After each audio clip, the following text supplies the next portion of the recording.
of Connecticut that our values are still the same, that we will stand up for reproductive rights and healthcare access, that we will stand up strongly for LGBTQ plus rights. We will stand up strongly for labor rights.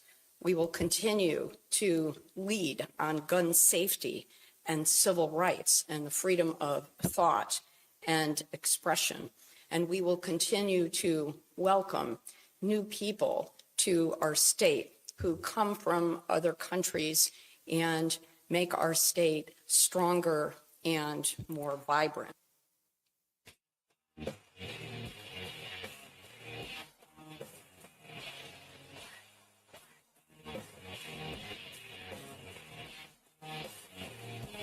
I don't think they learned anything, ladies and gentlemen.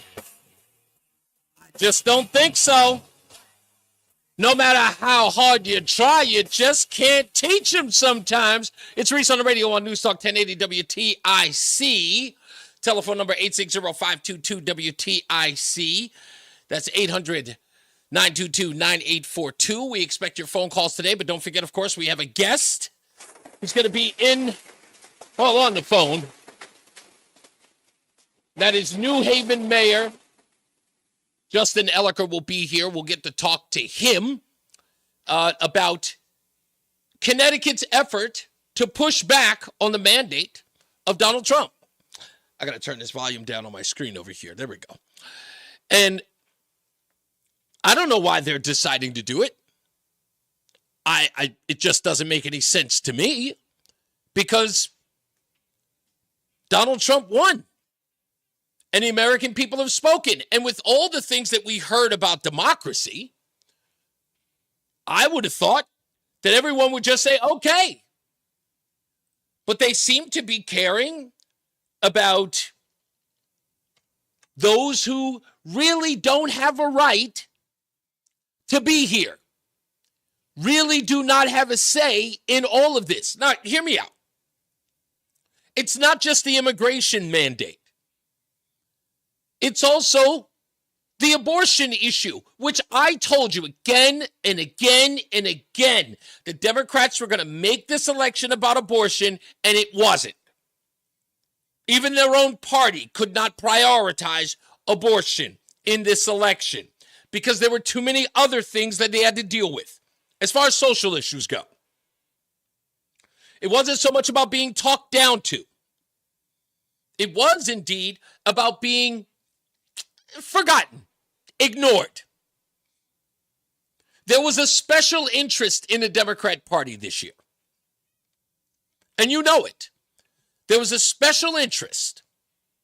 And that special interest were the LGBTQ types. That special interest was the trans community. And I know you want to include them too, but not necessarily. They're a separate group of people. They're a separate interest, if you will. We had schools and school teachers and union heads like Randy Weingarten. They were a special interest group in all of this. What they wanted was being prioritized by the Democrat Party. And what are they doing today? I'll tell you what they're doing today. They're doubling down on it. Everybody's doubling down on it, as if to say, I don't care about the election results. Forget about them. We're going to do what we've always done, and that's what we want to do. I don't know exactly how that's going to help anybody. I don't know how that's going to win them elections. I thought Chris Murphy had decided, and you were all here, we talked about it, had said, maybe we need to get our coalition. Maybe we need to have those debates with people who don't agree with us who might vote Democrat. But no. That was Lieutenant Governor Susan Bicewicz. That's who that was. Saying that, that election meant nothing to us. We're going for the gusto. But see, today I'm going to dig deep. And I'm hoping that this conversation with Mayor Elicker opens the door for other Democrats to come on this program to answer some very, very tough questions that many voters have, even people who vote for them. Do they really care? Because they claim that they do. They say that they are the party of the working class. They say that they are the party of the poor. Me personally, I believe that they see all poor people, all homeless people, all Hispanic people, all Muslim people. I think they see them all as one and the same, that their needs are all the same, that they are not individuals, that Muslim people come into politics saying, these are our issues, and everyone who is a Muslim, you must adhere to whatever those things are and cater to those things. I don't see it that way. I think that the election of Donald Trump a week ago Tuesday was a testament to that. They don't see it that way. Why are they so stuck in seeing people in groups and not as individuals? Because the overarching theme of that election was the economy, immigration, and safety, or crime for that matter. And every one of those things, every person under the sun experienced under Democrat rule, under the Biden and Harris administration. That is what they endured. An economy they could not get from underwater from, an immigration crisis that was clearly a priority to this administration and other administrations, while people in their own communities struggled. Let me give you an example. Erin Burnett yesterday on her program was talking to pollster Harry Enton. And I'm going to play this for Mayor Elicker later on because I want him to answer for this.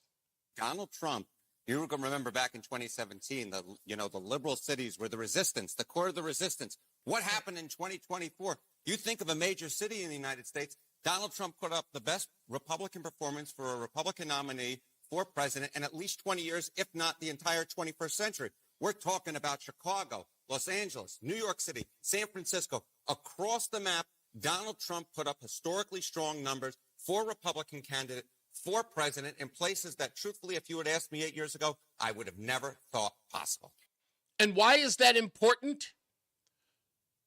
Well, Erin Burnett asked a follow-up question. And here is the sticking point. What exactly is driving it? What's driving it? I think immigration, one of the things you mentioned earlier on in that last segment, is part of it, but I think crime is a big part of it as well. Yep. If you look at Gallup polling and you ask Democrats nationwide, are you satisfied or dissatisfied with our efforts to control and bring down the crime rate? What you see is the dissatisfaction number now versus a decade ago. Look at that. The unsatisfied number from 35% to 58%. The satisfied number dropped by 20 points. My goodness gracious. And I think that's part of the reason why you have seen these liberal DAs be ousted in places like San Francisco, in places like Alameda County, in places like Los Angeles. The crime rates have simply moved a lot of these voters to the right. And people like Bysewicz, people like Lamont, people like Murphy, regardless of what he said in his little tweet yesterday, they are ignoring that. And therefore ignoring the American people, even people who support them. A crazy thing happened in this election in New York, of all places, which should have said a lot to people like Lamont, definitely to people like Elicker. In Alexandria Ocasio-Cortez's district, a majority of people voted a split vote. Voted for Donald Trump and voted for Alexandria Ocasio-Cortez. Two people are on the furthest of the spectrum politically, and she couldn't understand why. She could not understand why. Turns out many people said that both of them, or at least to them, they felt that both of those candidates were real to them, really cared about the needs of those individuals. Now, that's an interesting electorate in her district. I think Alexandria Ocasio-Cortez has been horrible for her district with the amount of, people on the street, illegal selling stolen goods on the streets, prostitution rampant. I mean, daylight prostitution, and it wasn't. So obviously, they didn't want to vote for a Republican, but they were okay with street prostitution. Okay. But as far as the economy was concerned, Donald Trump was obviously the guy. But they should have taken that into account. Everyone in the state of Connecticut should take that into account, no matter who you are. We saw the separation in this state of Donald Trump to Kamala Harris.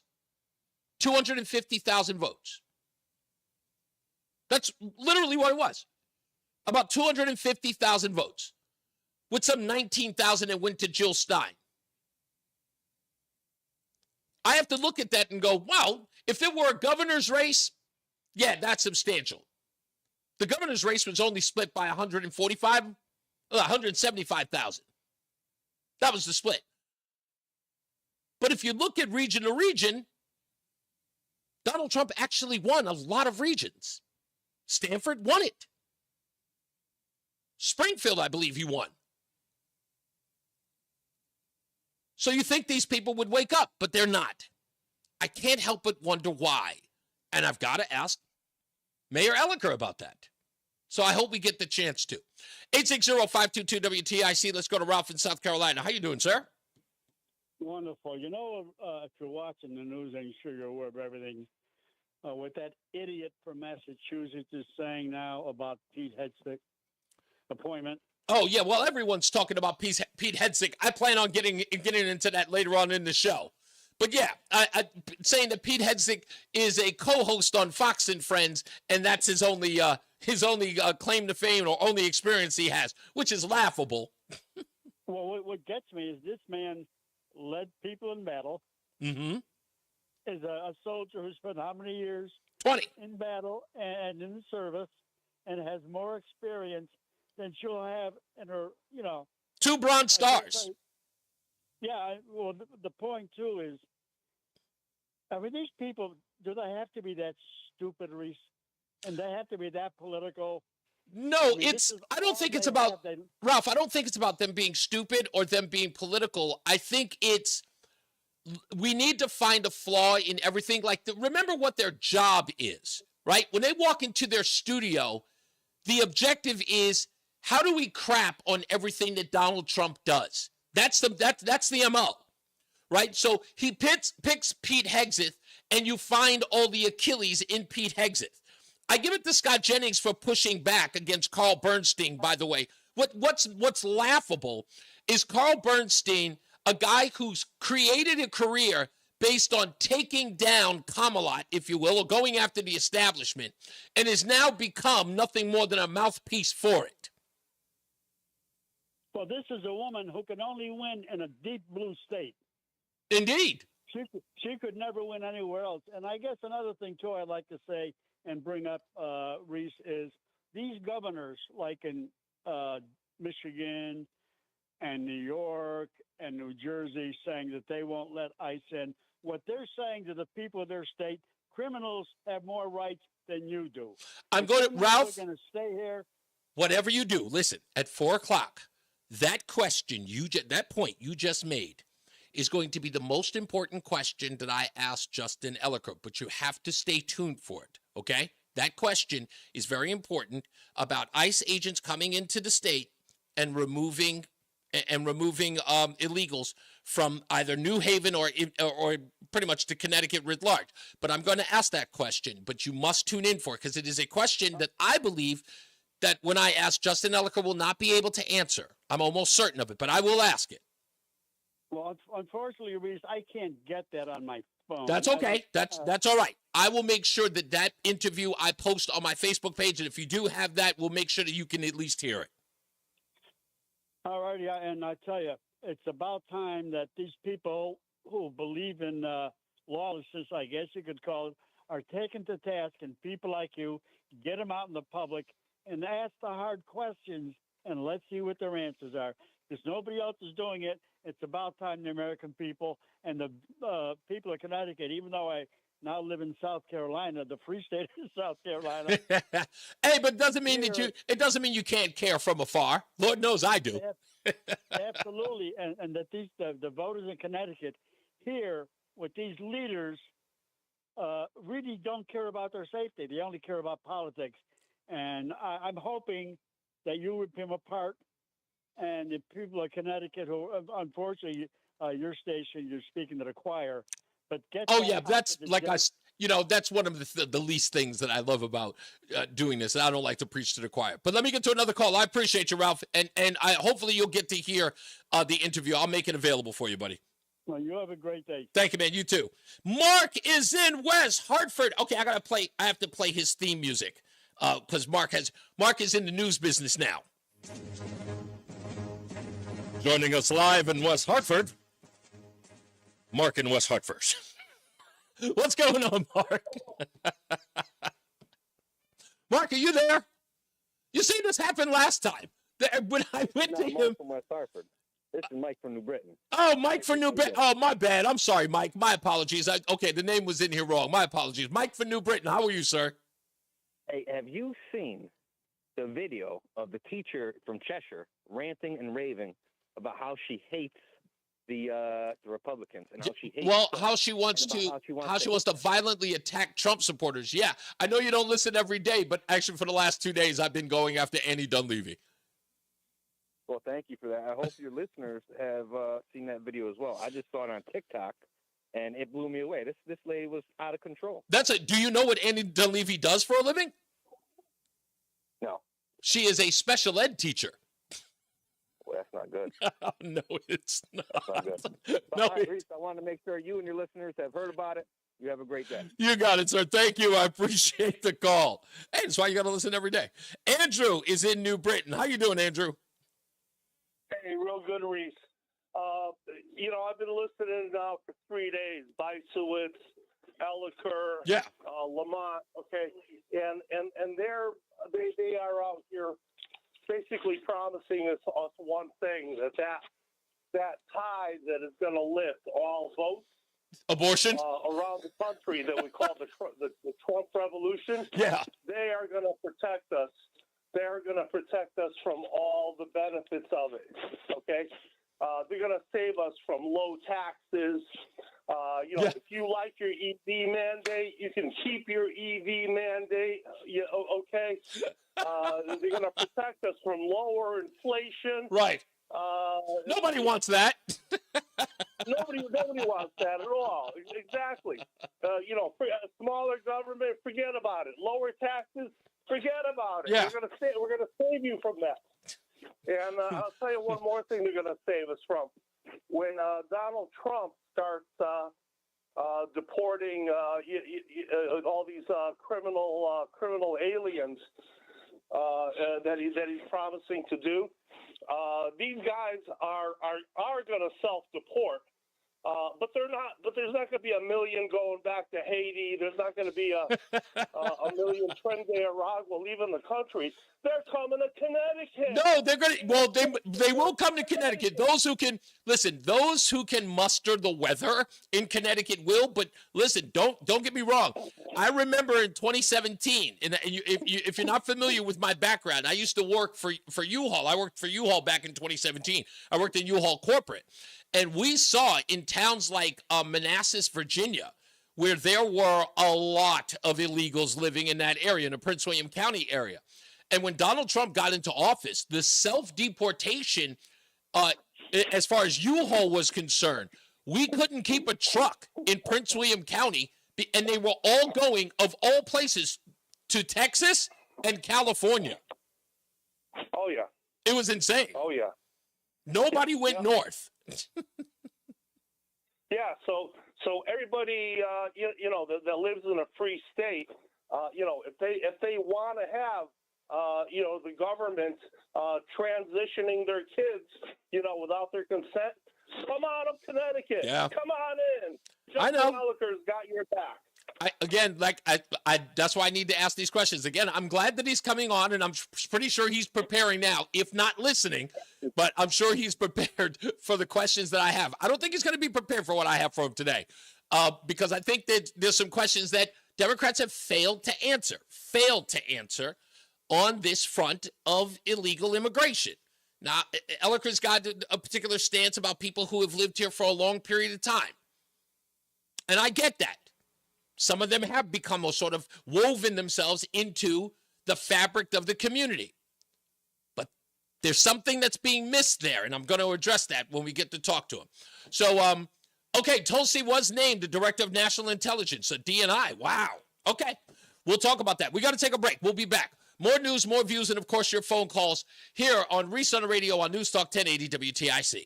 Joel Johnson here with Johnson Brunetti. We do free financial workshops all over the state. One is coming right to your neighborhood. Topics we cover are how to make sure you're not going to run out of money during retirement, estate planning, and also investment risk management. Call or text the word workshop to 1-800-705-1232 to receive more information on our free financial workshops. Just call or text the word workshop, 1-800-705-1232. Investment advisory services offered through JB Capital, LLC, a registered investment advisor. Insurance products offered through JN Financial, LLC. There's a lot happening in Washington and in your local neighborhood. Follow WTIC News Talk 1080 on the Odyssey app to keep up with the latest. If you're driving a car or truck with an expired warranty and suddenly lost your transmission or needed a full engine repair, would a $4,000 repair bill leave you stranded? I'm Danica Patrick. Don't get caught off guard with a vehicle breakdown. Choose the company I trust, Endurance. No matter the mileage, if your vehicle is less than 20 years old, Endurance offers auto protection plans for any budget. Protection on the drivetrain, electrical, transmission, AC, and more. Plus 24/7 roadside assistance and rental car reimbursement on any plan.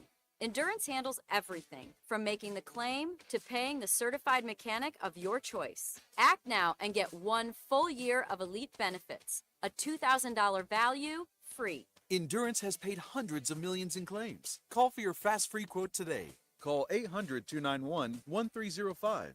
That's 800-291-1305. 800-291-1305. Woohoo! Another girls' night out.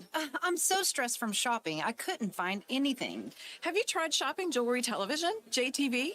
I don't know. Everyone in my family is so different. JTV has thousands of jewelry styles, artisan, diamonds, pearls, colored gemstones, watches, even gift sets. I shop on TV and online. New JTV customers save up to $40 when you shop jtv.com/radio. Now, can you relax? Yes. Another round? Yes. What do you call the NordVPN Black Friday deal, huh? The Block Friday deal. Because you block online threats. Black Friday, Block Friday. Get it? It's hilarious. Get the NordVPN Black Friday deal and block online threats now. NordVPN will encrypt your online traffic. Its Threat Protection Pro tool will defend you against web trackers, malicious websites, and malware-ridden downloads. Get the special Black Friday deal at NordVPN.com and enjoy safer internet daily. NordVPN, cybersecurity built for every day. And now, a WTIC news update. 49 degrees, 3:30. I'm Dave Migger, WTIC 1080 News. High about 50 this afternoon, lows in the 20s tonight. Red flag warning in effect through 6 p.m. State officials say they're now monitoring at least 66 wildfires across Connecticut, and they're worried about more breaking out in today's dry, windy conditions. No new fires today so far. Full Amtrak service has not resumed between New York and New Haven. It's been suspended since yesterday when 2 fires broke out near the tracks in the Bronx. Amtrak now says service did not resume as expected this afternoon because of a related track closure. Commuters are being told to use Metro North between New Haven and Grand Central. Republicans will control both chambers of Congress starting in January. CBS News projects Republican control of the House with at least 218 seats, the number needed for a majority. On a secret ballot, Republican senators chose John Thune of South Dakota as majority leader. Senator Thune faced Texas Senator John Cornyn in the Senate GOP leadership race after Florida Senator Rick Scott was eliminated. He won by a margin of 29-24. He wrote on X that he's honored and beyond proud for the work that was done to secure the majority and the White House.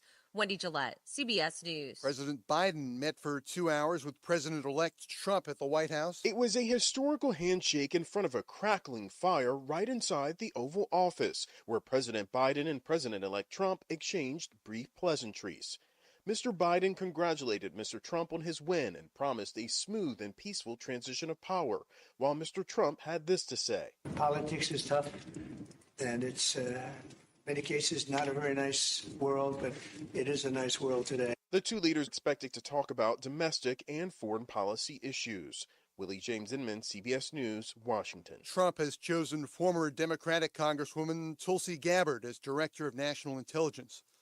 Firefighters from Woodstock were in Massachusetts this morning helping crews in Southbridge.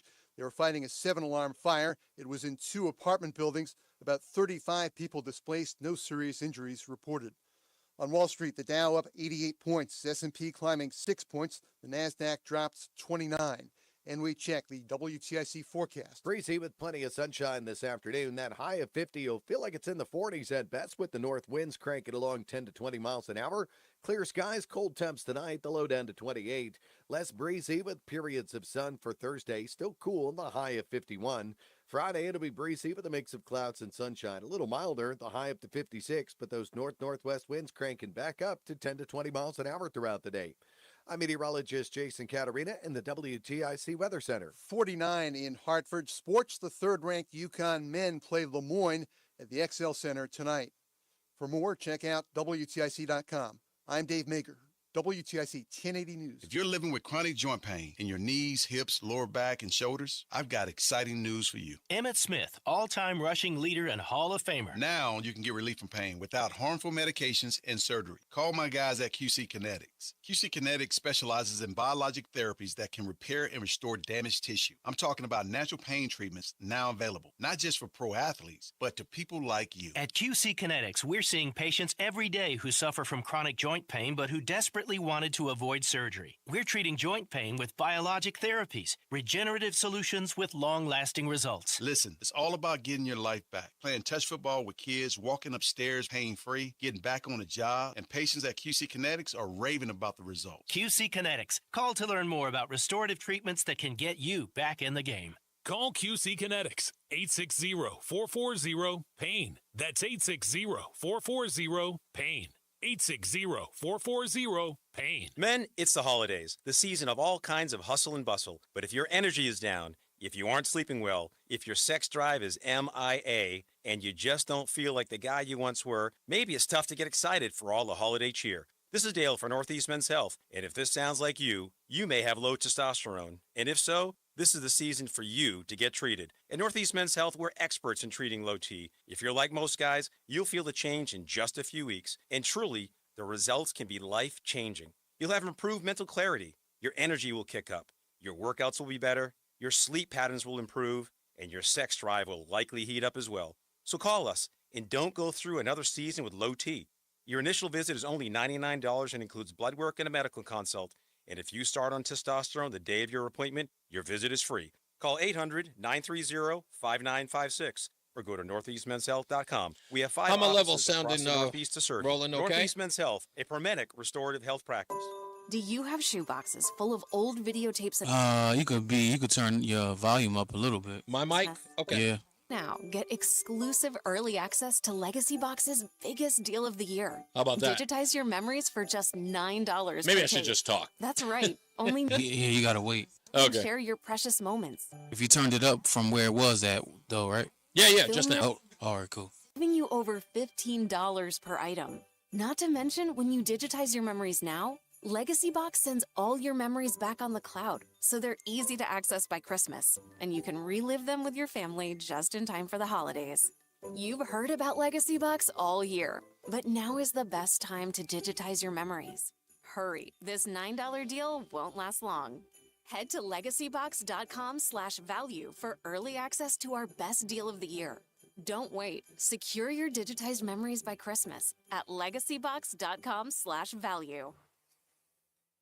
You love your city, but let's be honest, the commute, not so much. That's where the free Odyssey app can help. Download the app and follow your local news station so you can get the latest traffic reports or find if your train is on time before you walk out your door. Knowing all this gives you time to think about the essential things like, do I have time to get coffee?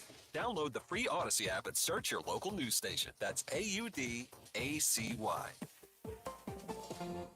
This is the Oh, man. who, as a maintenance specialist for a historic high-rise, knows that vintage charm historically needs constant attention. Which is why when it's time to upgrade turn-of-the-century mechanicals, they turn to Grainger. With easy access to 1 million-plus products and the scale to deliver when and where you need them, the right tools and supplies are never far away. So the one can keep that Where the hell are you building folks getting these running like updates new. from? Call, click Grainger.com, or just stop by. Grainger, for the ones who get it done.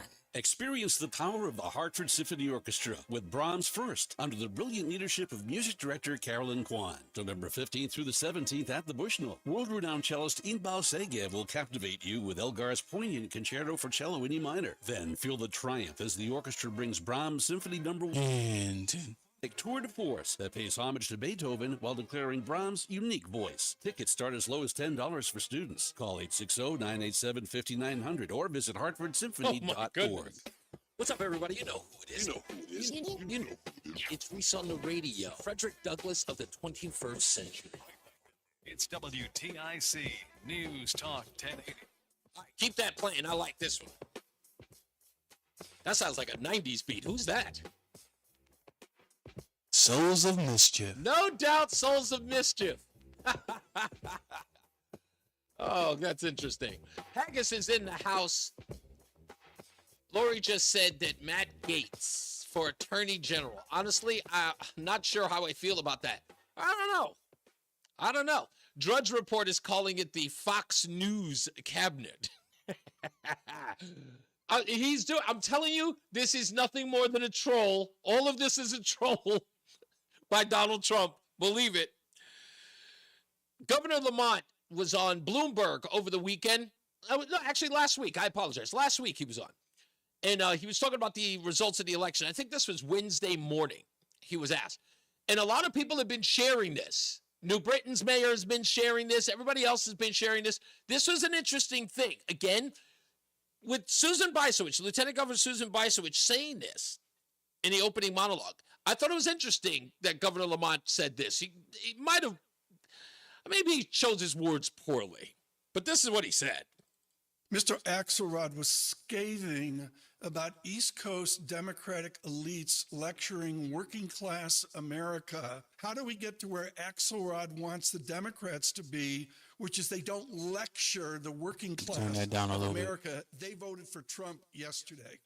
Kamala should have been in a diner having a cup of coffee and apple pie with a couple of the guys instead of Oprah and Beyonce. But, you know, that said, look, I'm an Ivy League guy. I'm from Greenwich, so I'm hardly the person to say we are going to be the party of the working families. But you got to reach out to people. You got to talk to people. Every day I go to the factory line and make sure people have a sense that we're there for them. I'm from Greenwich. I don't know what it's like to be in the working class, but we got to talk to them. We got to go in there and try to understand them. I'm from Greenwich. I don't know if we're going to be the party of the working class. Yeah, I know, Lori. Lori, everybody's in the chat room with the same response. It's like, what? Yes. Yes. You give these guys an opportunity to speak, they'll tell you everything you need to know about them. Yeah, we got to go down there and get down to their level. They learned nothing. They learned nada. That's who they are. 860-522-WTIC. Steve's in Middletown. How are you, sir? Good, Reese. How are you? I'm all right. What do you got, buddy? Hey, I just heard on the Megyn Kelly show that before Al Sharpton interviewed her, Kamala gave his charity $500,000. That's correct. The National Action Network did receive $500,000 from the Kamala Harris campaign. I don't know whether or not you're new to this, Stephen, but the entire thing was a joke. It was a clown show. It was a slush fund. That's all it was. That's all it was. Oprah got $1 million. First, she said she didn't get it, but of course, the FEC filings show that's exactly what she got. We have $5 million to Megan Thee Stallion, who put on blue outfits to twerk in front of potential voters. $5 million to find out that Eminem, a bigger star than Megan Thee Stallion, got a little more than $1.5 million. Eminem should be ticked. It was nothing more than a slush fund. That's all it was. It seems that way. Can you imagine if she got a hold of the Treasury? Oh, totally. Oh, this is what, listen, who was the one? Who was the one? Everyone here can vouch for it. I said this and people called me. I got messages. I got notes on Facebook who called me not only sexist, but called me racist. I said that no person wants to hand the economy, I should say, of the United States to a liberal woman of color. Nobody wants to. Why? Because of the way in which they manage money. And if her team, if it was Kamala Harris who managed her money this way, gave Beyonce $20 million to talk for 4 minutes and not sing, not even throw a concert, Alanis Morissette had to quit a campaign event because a check didn't clear. This was a joke. Incredible. Yeah. She raised over $1 billion and what? And nothing to show for it. In debt, something like that. Yeah, ended up in $20 million in debt. It's really, really bad. It's really bad. But the thing with Sharpton's supposed to be some kind of journalist, right? Oh. Over there. No. No. I think the IST word you were looking for was activist, not journalist. Oh, okay. Thank you, Stephen. I appreciate you, sir. Let's go to Joe is in New Hampshire. How we doing, Joe? Yeah, hi. Have you had your interview yet for White House press secretary? Nope. I do believe that Alina Habba is going to get that gig. It looks like she's in the front. She's in line to get that job. I would totally love to have it if they were to ever offer it to me. I heard Reese, my sources say that you're in line, not that you're the favorite. I hear you're going to get at least an interview. Now, if you dye your hair MAGA red for the interview, you probably would get it. I do not want to listen to me. I moved to D.C. because I wanted to be in the middle of that swamp, but I got there. I wasn't there 6 months, and I was repulsed. And I'm from New York. I've never, ever been as repulsive as I've been about a major city as I would about D.C. There's a different thing, a different group of people in that city. It's snakes and reptiles and the whole bit. Yeah. Hey, remember I was telling you yesterday my security concerns about Trump being known to be in the White House? Yes. And you told me the security would be high. And it was. Are you aware that it was noted that up until today, when Trump entered or exited a building, like he went to address the GOP at the Capitol. Yes, he was not seen going in or leaving, and he was not seen going in or out of the White House. Exactly. And did you see? And did you see the tactical units that came in with the motorcade? Did you see them? Yeah. Yeah, the tactical. Listen, everyone took notice of that. They were like, "This is a level of heightened security unknown or unseen at any other time." And Trump would always, he's egotistical in this respect. He would always leave the White House. They had all the microphones set up for him. They said more than ever before set up. They're all patiently waiting for him to come out and say something.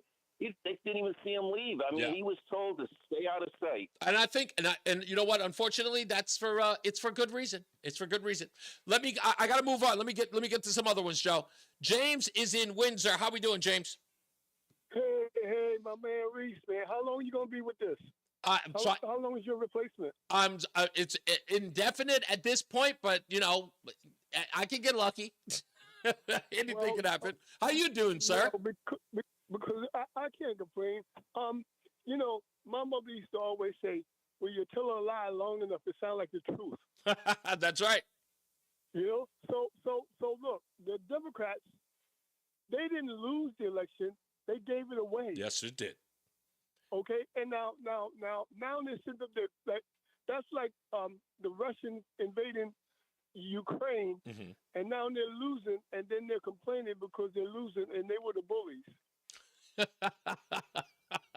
So you know what? When I listen to all this, okay, my father used to say malarkey, and you know what malarkey is. Oh right? yeah, It's something to come out your rear end. They call it malarkey. Okay, so in a situation like that, the Democrats, like I said, the American people spoke. They spoke. You would think that would matter. Listen, you think that would matter to legislature or to the politicians here in Connecticut? Let me tell you why it doesn't. Let me tell you why it doesn't. Wouldn't care. The American people have more power over the political manipulation this time. Which shows their hubris here in Connecticut. That's the whole thing, is that they clearly understand that they think that their job is to thwart Donald Trump, not recognizing that the people they're doing the most damage to are the citizens of the country by playing opposition with, again, no one asked them to. Not one person ever stepped up, at least I haven't seen them, that said you need to, except for the activist class. So if I can find the LGBTQ Rainbow Jihad, Black Lives Matter, or any one of these other radical groups saying, hey, Lamont, do your best to thwart this government, to thwart Donald Trump, I've not heard anyone. The people have spoken and they moved on. But every time they messed with the man, they made him more powerful. All they had to do was ignore him. Exactly. What they've done is alienate themselves from the electorate. Exactly. That's exactly what, and I expect it to happen this time. That's what, listen, look, the conversation with me and Mayor Elliker of New Haven today is to at least get him to understand that there's an error in his ways. And that is to say, look, you know, you've been pushing this same rhetoric for the past 20 years. It got you Donald Trump, not once, but twice. So I'm hoping that he listens. I'm hoping that he does. Like I said, the whole thing is mind-boggling. Yeah. Because all the Democrats have to do is stop picking on people. Because most of the time, when a bully gets beat up, then they cry foul. Yep, that's exactly what's right.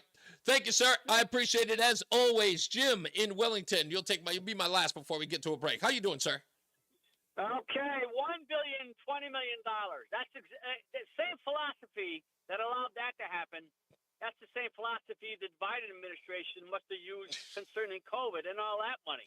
The last time I checked, I think there's still billions from all that legislation that's still sitting out there that hasn't been spent. It must be. The money that was spent that we finding out, in fact, part of my stupidest thing that I read today is the Department of the Health and Human Services Department and the money that they spent in for DEI. That's in our stupidest thing that I read today. Wait until you see how much money they spent and how much they were insistent on spending that money. It's insane. Let me ask you. You said $20 million to Beyonce? Were you just kidding? Or $20 million to Beyonce. They spent $5 million to Megan Thee Stallion. No, I know about that, but the Beyonce thing, it's $20 million. And no singing. Stage, I think 17 minutes. Oh, no. Remember, she was on stage. Yes, 17 minutes, spoke for 4. I wonder what Clinton paid her, because she That's showed up right. in Philadelphia. That's correct. With okay, hey, listen, I got this all wrong, man. Listen. I should have did something. I should have been a road band for somebody. I should have got 10 grand, at least 10 grand. Jim, this is the reason why I told you guys this campaign was a joke. There was nothing real about it. The waste of money, the waste, fraud, and abuse of this campaign had nothing to do with trying to get her elected. Go ahead, real quick, before I go to a break. Okay, let me add it like this. You got Biden and all of his grip, and now you've got this whole thing with Harris. Mm-hmm. At the end of the day, just like you said, it was nothing but a money grab, and it went everywhere. Mm-hmm.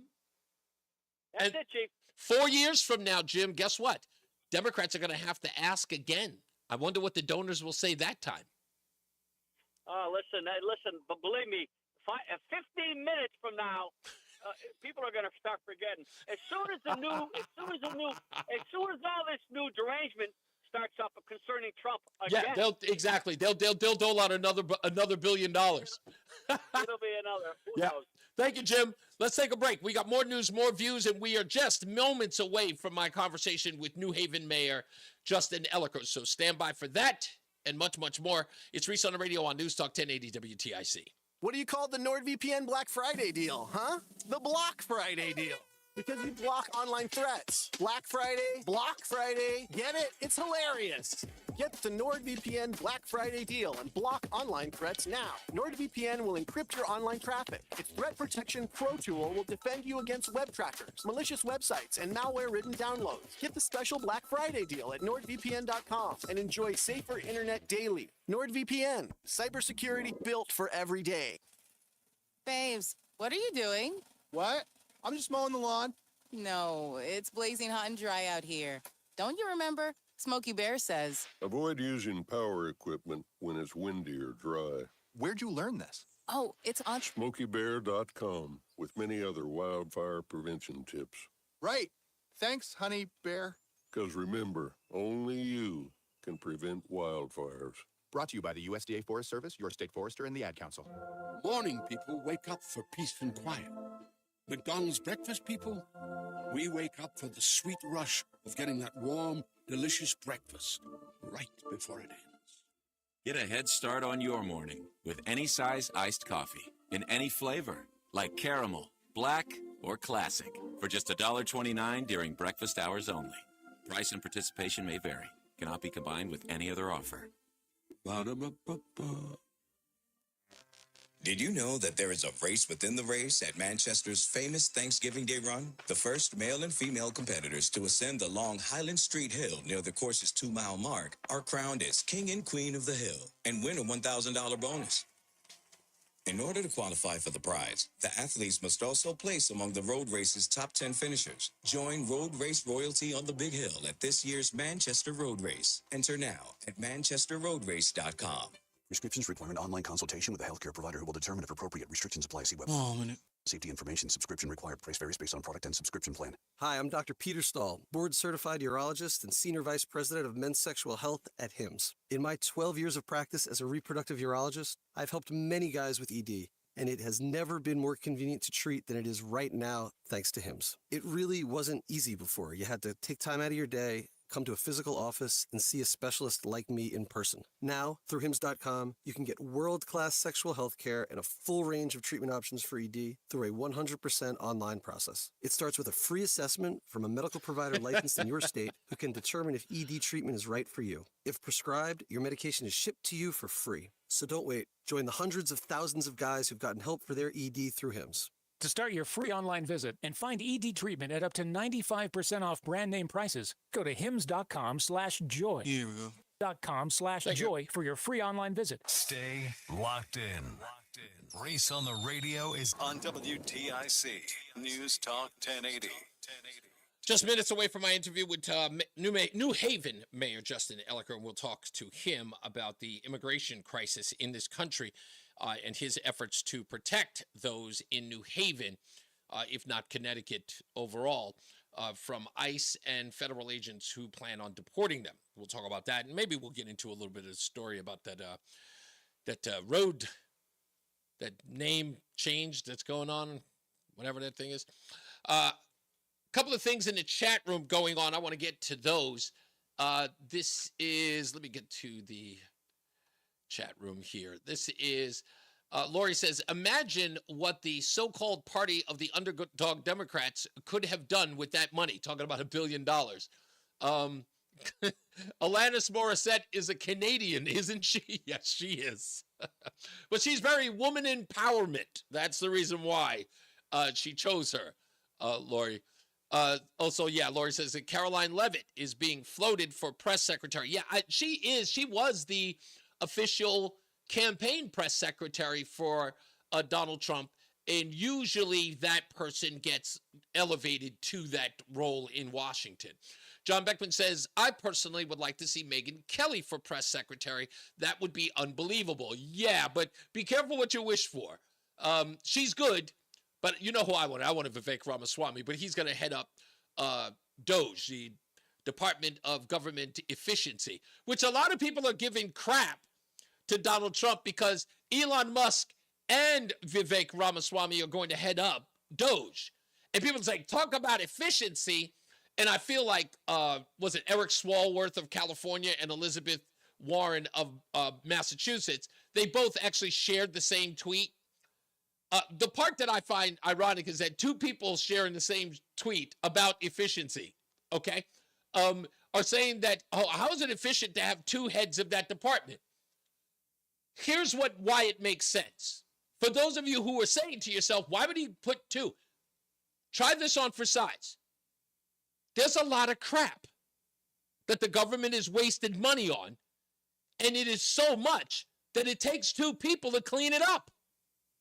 I don't believe in any way. Who here believes that the Department of Government Efficiency is going to be a one-man job when it's said and done in 4 years? Who believes that? You're going to need two people to comb through the nonsense they're giving money to. What about government contracts? What about stupid studies that they spend money on? Can a dinosaur run a human? Let's put an alligator on a treadmill for $1 million. Let's find out whether or not overweight white lesbians find skinny black men attractive. How much money do you need? $500,000. Here you go. Let's get to our first check of the traffic from Mark Christopher in the BPS Traffic Center. Both of those studies are real, Mark. Yeah, right. Both of those studies are real. I believe it. It's amazing what we spend money on, and we can't even take care of our veterans. And indeed, I don't know. It's not good. Hey, Reese, thank you very much. Good afternoon, everyone. If you are heading into Hartford right now, westbound side of 84 is locked up. 56 Governor Street. We have an accident right now between exit 44 and 43 in West Hartford. Now, when you approach the accident, the right and center lanes are blocked, so you're going to have to swing to the left. And then right in front of you there, and then the left lane's blocked. So it's a swing to the left and then swing to the center lane out there. Once again, delays back to 56 Governor Street behind that. Eastbound side of 84, look for slow traffic now, about a half mile before 46 Sisson Avenue, down into the tunnel. Southbound 91 delays 33 to 32 A and B. You'll see slow traffic again. Southbound 91 from 21 down to exit 19 in Meriden. Northbound 91 moves well, Cromwell through downtown up into Windsor. 291 through 84, okay, 2 eastbound moving well, Glastonbury to Marlboro. 9 northbound, a little slow, Harbor Park to the Aragoni Bridge. 84 eastbound, Waterbury delays 18 to the Mixmaster. Westbound 84 slowing 26 to 25, again 22 into the Mixmaster. 84 eastbound slowing 3 to 5. Southbound 95 is tight 46 down to 44 in New Haven. Traffic and weather together on the 8th WTIC News Talk 1080. Is thinning hair or a receding hairline making you self-conscious? Try Hair Grow from New Nordic. Stop feeling embarrassed about thinning hair and start feeling your best with Hair Grow. Available online at Amazon, Walmart.com, and NewNordicUSA.com. WTIC weather. Breezy with plenty of sunshine this afternoon. That high of 50, you'll feel like it's in the 40s at best with the north winds cranking along 10 to 20 miles an hour. Clear skies, cold temps tonight, the low down to 28. Less breezy with periods of sun for Thursday. Still cool, the high of 51. Friday, it'll be breezy with a mix of clouds and sunshine. A little milder, the high up to 56, but those north-northwest winds cranking back up to 10 to 20 miles an hour throughout the day. I'm meteorologist Jason Caterina in the WTIC Weather Center. WTIC is 99 and throwing a year-long celebration to 100 years on the air. This is WTIC and WTIC FM HD2 Hartford. Always live on the free Odyssey app. 48 degrees, 4 o'clock. I'm Dave Mager, WTIC 1080 News. High of about 50 this afternoon, lows in the upper 20s tonight. Red flag warning in effect through 6 p.m. I didn't miss it, Craig. I saw it. Just didn't know how to incorporate it. Some are active, others just being monitored, but all of some degree of concern thanks to continued dry, windy conditions. Chris Martin is the state forester. You know, we're not considering these fires to be out or controlled or extinguished until we see no activity from them in 10 days. And that's because of the rekindling risk, leaves falling on from the trees, and then the leaves blowing around in the forest. If they hit one hot spot, they can light up again. Martin says one of the more stubborn fires they're dealing with continues in East Lyme at Rocky Neck State Park. Deep is reminding residents not to burn anything outdoors given continued drought conditions. Republicans will control both chambers of Congress starting in January. CBS News projects Republican control of the House with at least 218 seats, the number needed for a majority. On a secret ballot, Republican senators have chosen John Thune of South Dakota as majority leader. He was not the choice of Trump insiders, as CBS's Nicole Killian reports. All of the candidates who were part of this Senate majority leader race certainly tried to tout their closeness to the president-elect, but Senator Thune has been one at times who has been critical of the president-elect and at some point in time even questioned his electability. Thune beat out Trump's preferred candidate, Rick Scott of Florida, also John Cornyn of Texas. Republicans take Senate and House control in January. The current president met the president-elect at the White House for 2 hours. In a meeting that lasted nearly 2 hours, President Biden's views on the military alliance NATO was part of the discussion. He believes that America's allies are vital to America's national security. White House National Security Advisor Jake Sullivan. They make us stronger. They multiply our capability. They take a burden off of our shoulders. They contribute to our common causes. Including the cause, he said, of standing up for Ukraine. The president-elect's America First approach has raised concerns among NATO allies and Ukraine. Linda Kenyon, CBS News, the White House. The latest Trump cabinet nomination is raising eyebrows in Washington. Florida Congressman Matt Gaetz for Attorney General. Gaetz, described as a fierce Trump backer, has been a critic of the Justice Department. Trump wants him to lead. Gaetz was the subject of a federal sex trafficking investigation that was dropped last year with no charges filed. An auction today of the assets of conspiracy theorist Alex Jones. The proceeds will help pay the nearly $1.5 billion in defamation lawsuit judgments Alex Jones owes to families of victims of the Sandy Hook elementary school shooting for calling the massacre a hoax. Jones says his InfoWars company could be shut down if opponents win the bidding, but he says he may be allowed to stay and keep using the company name and platforms if supporters buy the assets. Jones has set up a new studio, websites, and social media accounts. Steve Kathan, CBS News. On Wall Street, the Dow closed up 47 points. S&P was plus 1. The NASDAQ dropped 51 points. Sports, the 2-0 UConn men's basketball team plays Le Moyne at the XL Center tonight. Tip-off just after 7 p.m.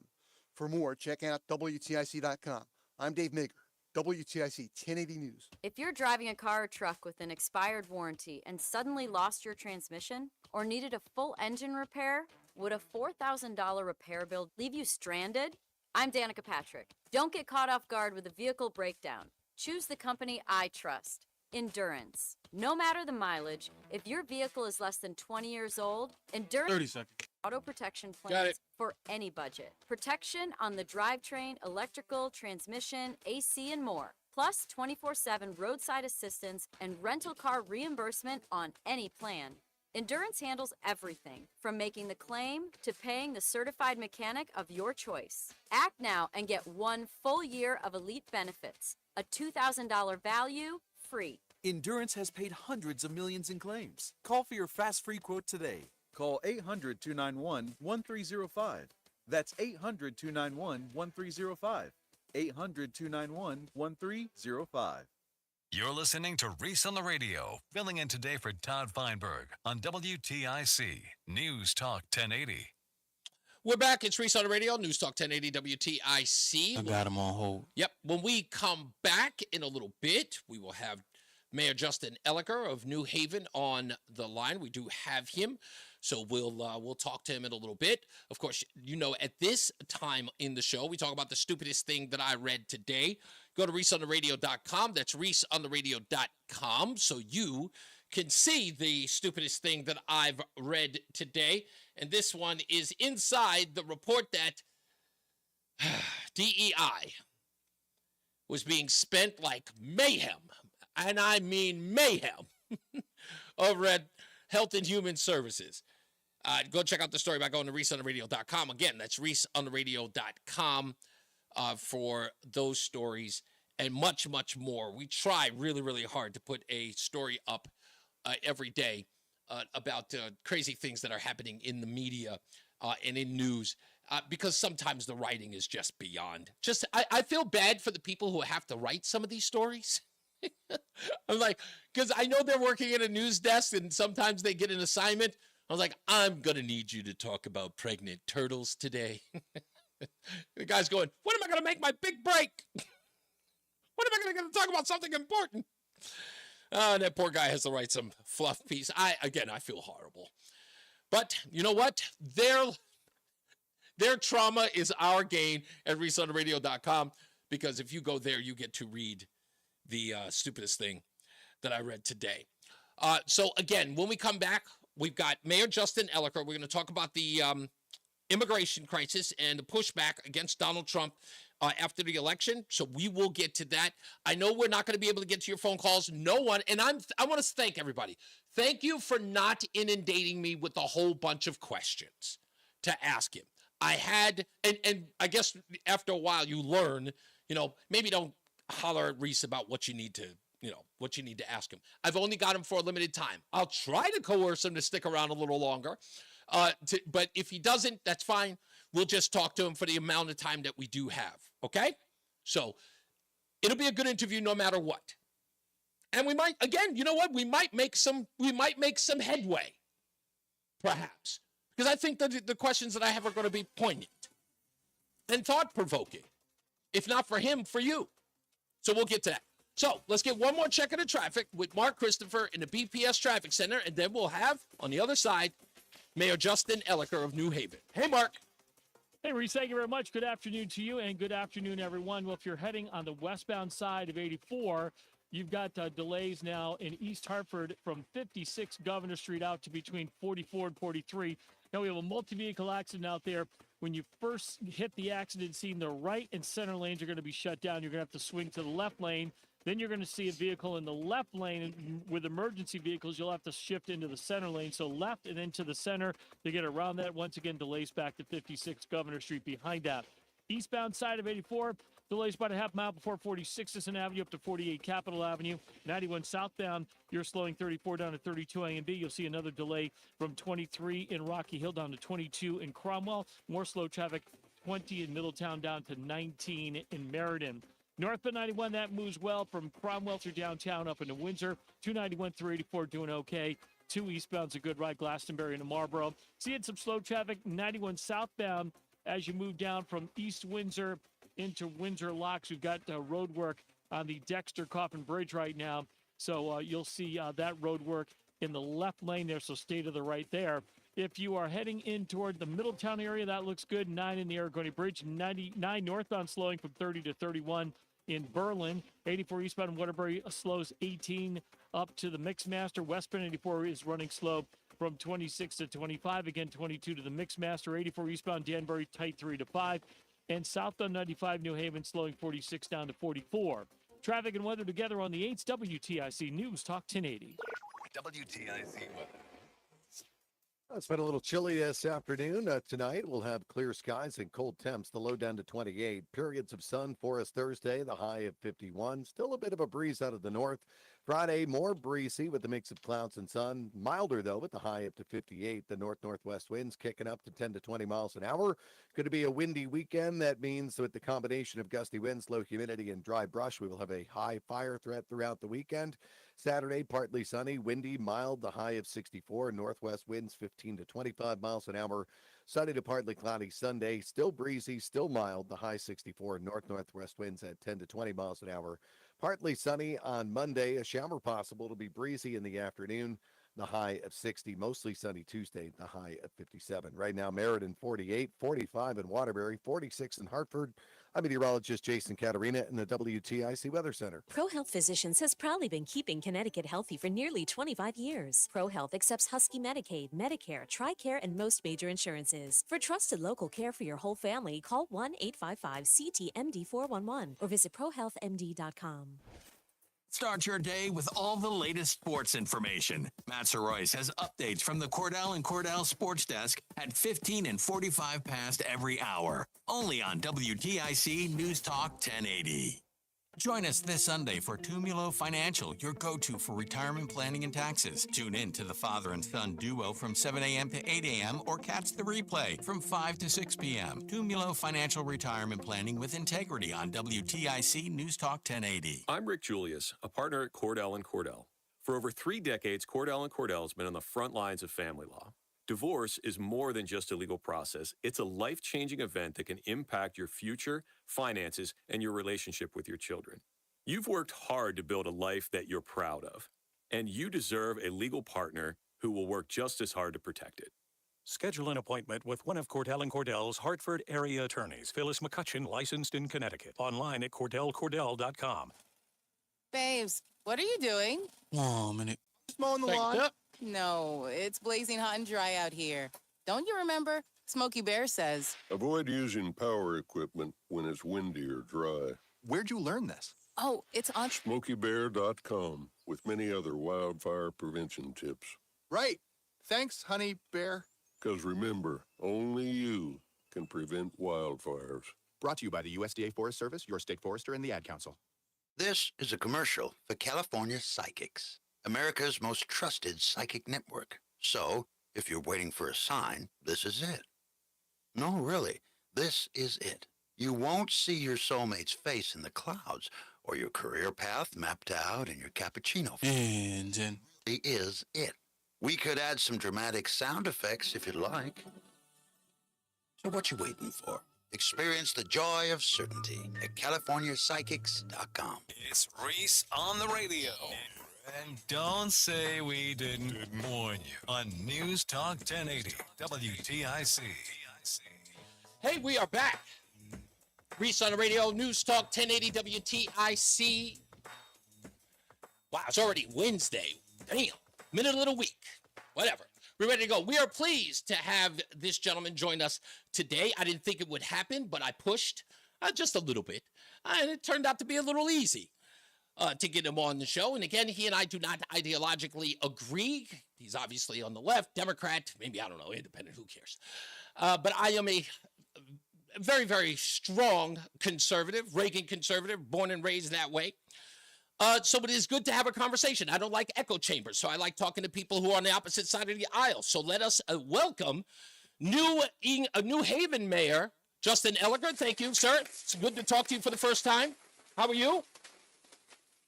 How you doing, Reese? I am fantastic and happy to have you here. So let's. Yeah, and I hear you say that you had to push. We said you had us at hello. We didn't need to hop on right when you asked. Well, good. I'm hoping that you're willing to come back, and I'm glad that you were so eager to. And I want to thank Lenny. Lenny's your communications director, right? Correct. Lenny, and I want to send this out to Lenny. Lenny and I he and I are from the same stomping grounds in Queens. So, yeah, we found that out. So I'm glad that he was able to get in touch with me. Yeah, he's a good dude. But let's get to this, because I watched your interview with Dennis House over on WTNH. And it was, again, just after the election. It was on Sunday. And look, it goes without saying, Donald Trump not only won the election last week, but one of the key issues with voters was illegal immigration and crime. Now, you and others around the country, and especially here in Connecticut, you guys have vowed that you're going to fight him. But I got to ask you, are you fighting against Donald Trump's mandate, or are you voting against the electorate, who in essence elected him for his mandate, and are you thwarting democracy? Those are big questions. I don't think we're thwarting democracy. Well, democracy would be the public spoke, and the mandate was immigration and crime. He got elected for that, and you guys are saying that you're going to push back on him. Yeah, I think that's that's simplifying a much more complicated issue, right? Congress actually had a bipartisan proposal that came together on immigration for the first time in, I think the last 20 years that we've been trying as a nation to address immigration. That still would have allowed about 8,500 people into the country each day? Right. Well, so that we were finally at a point where we could potentially be able to address the issues at the border, find a pathway for legal citizenship for a lot of people that have been in our country for in some cases more than decades. And unfortunately, that didn't happen. But just saying Trump has a mandate and therefore everything Trump says is what we should support is, I think, oversimplifying much more complicated. Well, again, you're back at Donald Trump. So again, I made it clear. That's why I asked the question. You guys are making it about Donald Trump. But again, this is the thwarting democracy part to my question. The American people spoke, and his two core issues were immigration and crime. Those are the things that he ran against. He was pushing back on those things because, again, those are the things, aside from the fact the economy, that was obviously number one. But if the top three issues are the economy, immigration, and crime, and he won on those three in and of itself, you guys are pushing back against Donald Trump. But remember, Donald Trump's rhetoric is Donald Trump's rhetoric. The American people chose him based on that. Even though you don't agree with it, you're choosing to push back against the American people, not Donald Trump. Because again, if they all agreed with you, we'd have Kamala Harris as the president, right? I appreciate the angle, Reese. I appreciate the angle. But the majority of people in Connecticut support a state, and the majority of people in New Haven support a city that is welcoming. That's something that we're proud of, where people that are living in our city are our neighbors, they're our friends, they're our child's friends' parents that are living in our community, in case have been living here for decades. And we have a very not only compassionate but practical policy in the city where we want to create trust between the people that are living in our community, even if they may not be here with a legal status, to be able to report crimes and to be able to access health care. COVID made it abundantly clear that your health care impacts mine. And so we want to make sure that we have that structure to help support our residents living in the city. Ultimately, it's the federal government's role to implement immigration policies, and they're welcome to do so. Okay, but let's talk about a couple of things that you just said there, because a lot of those things you said to Dennis House, and again, I've got a lot of issues with those things. One, you said that you wish for illegals in New Haven to be able to report crimes. The question I would have asked, but I'm not Dennis House, is what crimes are you asking them to report?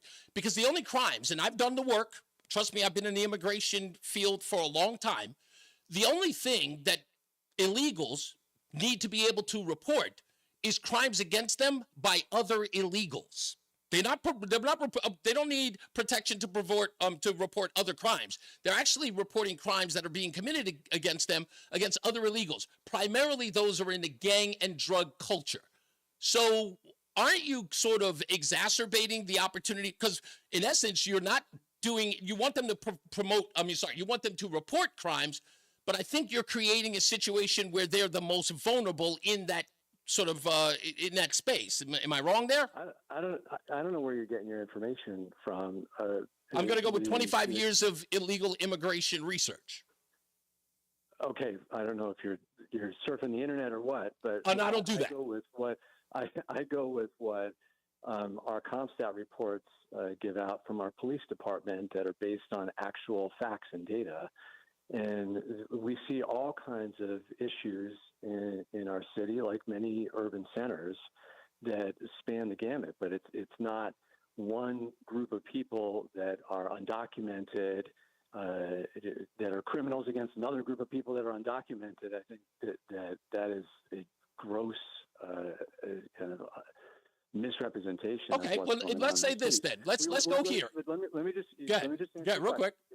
You said a lot of things. And I'm happy to be on for however long you need me here. But we want to make sure that people report crimes, and that's a crime that they see, that they may not be a part of, or that's a crime against them. So if someone steals from their store, for example, or if someone threatens them, if they're in a domestic situation where there is say a husband and a wife, and the husband attacks or abuses the wife, we want people to report those things regardless of their immigration status. And there's people with mixed immigration status in our community. There's people that are from all different backgrounds, and we want to make sure they feel comfortable calling the cops. Okay. Well, with that, let's dive a little deeper into that. Okay. Now, what is your what's your stance on dealing with the federal government should ICE come into your town and wishes to mass deport illegals in New Haven? Where do you stand on that? Are you going to push back on them? Are you going to protect those illegals in your city? Are you going to refuse to cooperate with ICE, as many cities have done the last time Trump was in office?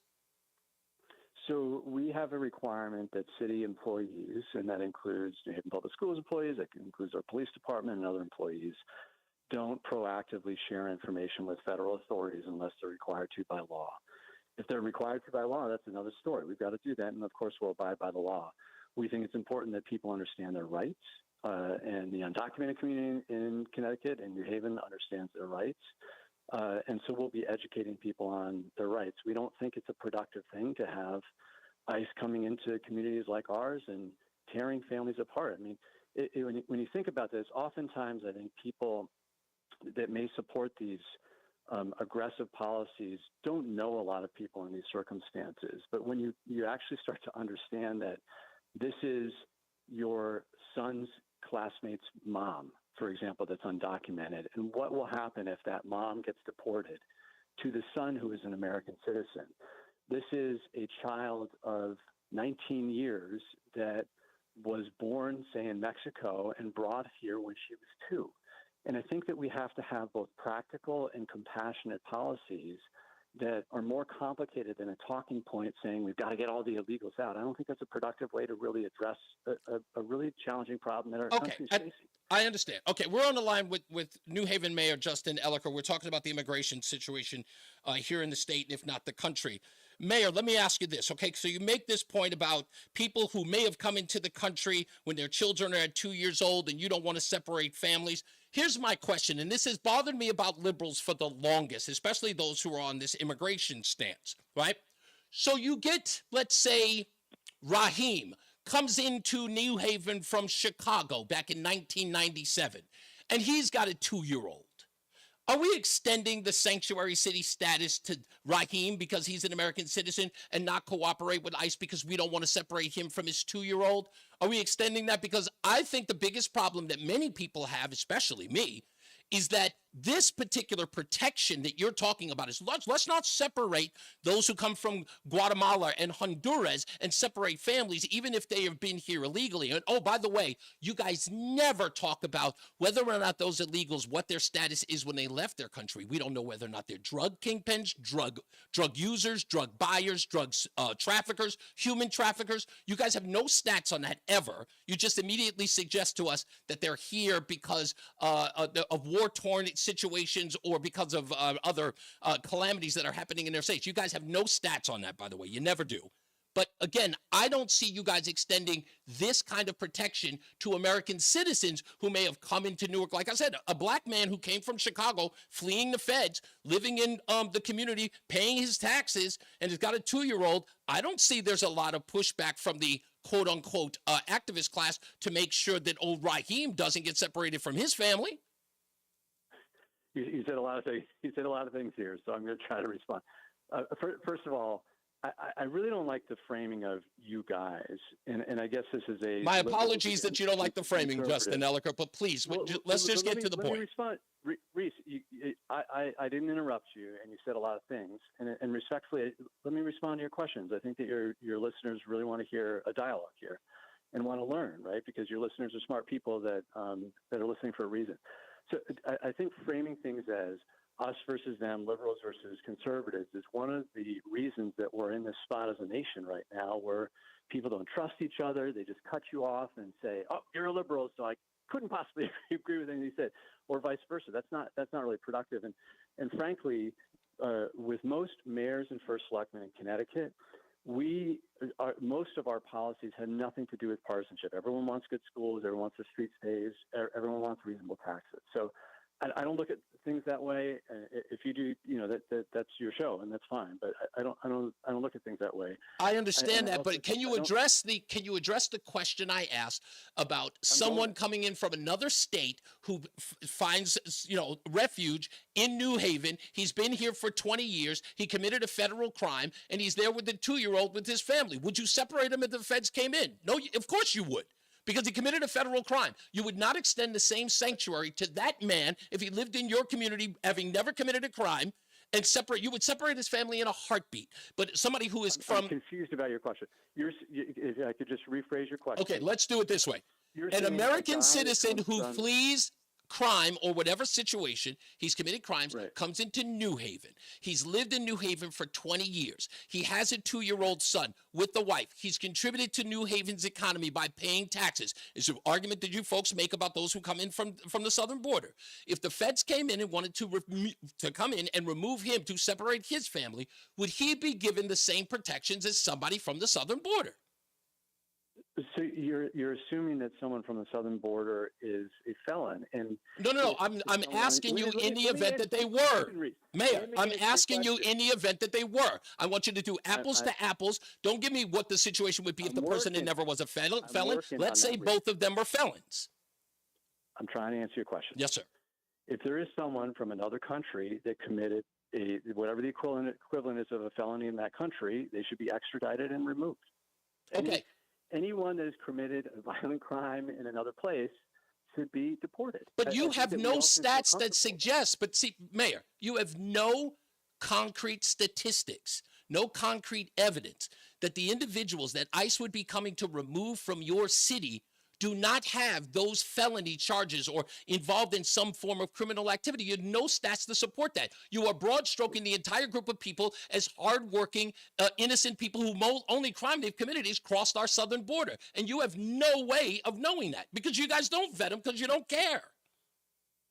Well, so I think that's a gross exaggeration. Well, then, sir, other than saying it's a gross mischaracterization, tell me who they are.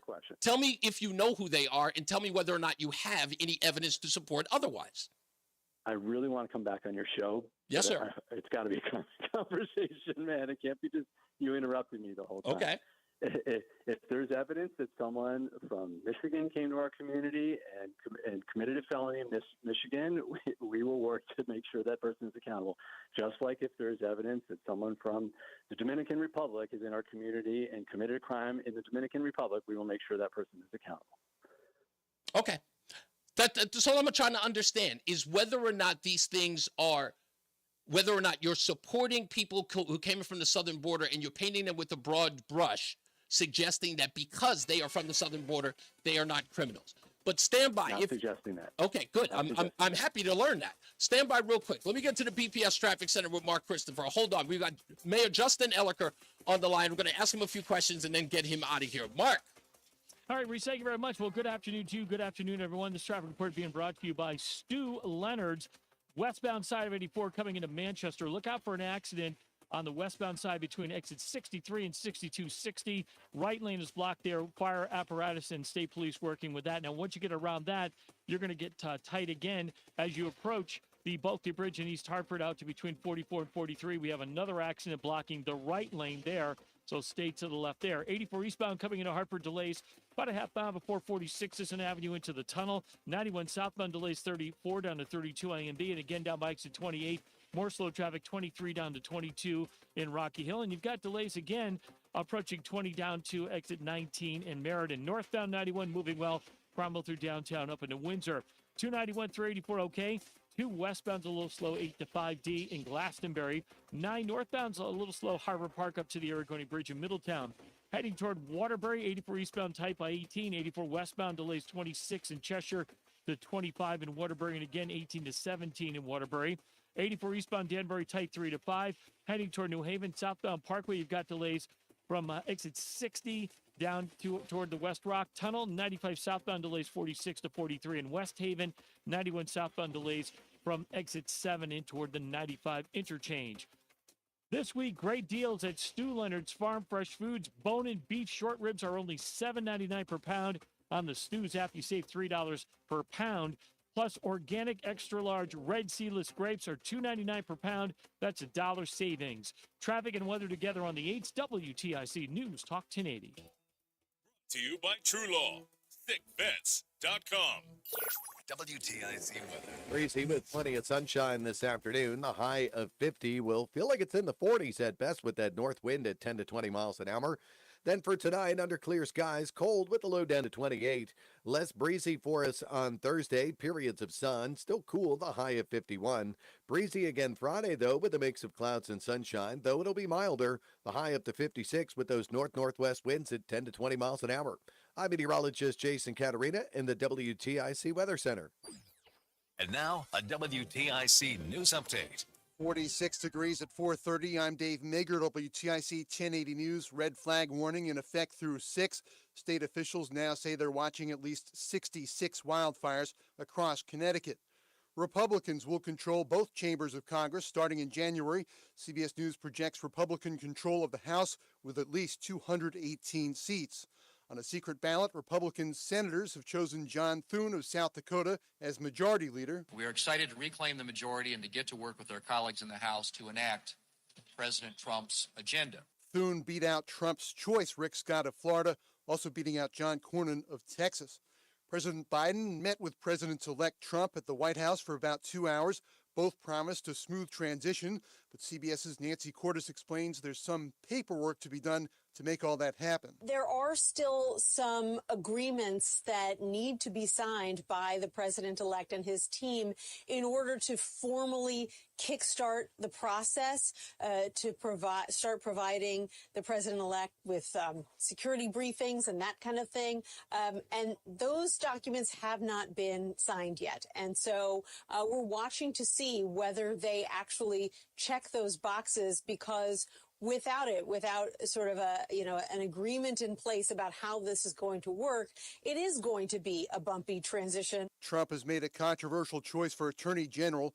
Florida Congressman Matt Gaetz, who's been a fierce critic of federal law enforcement.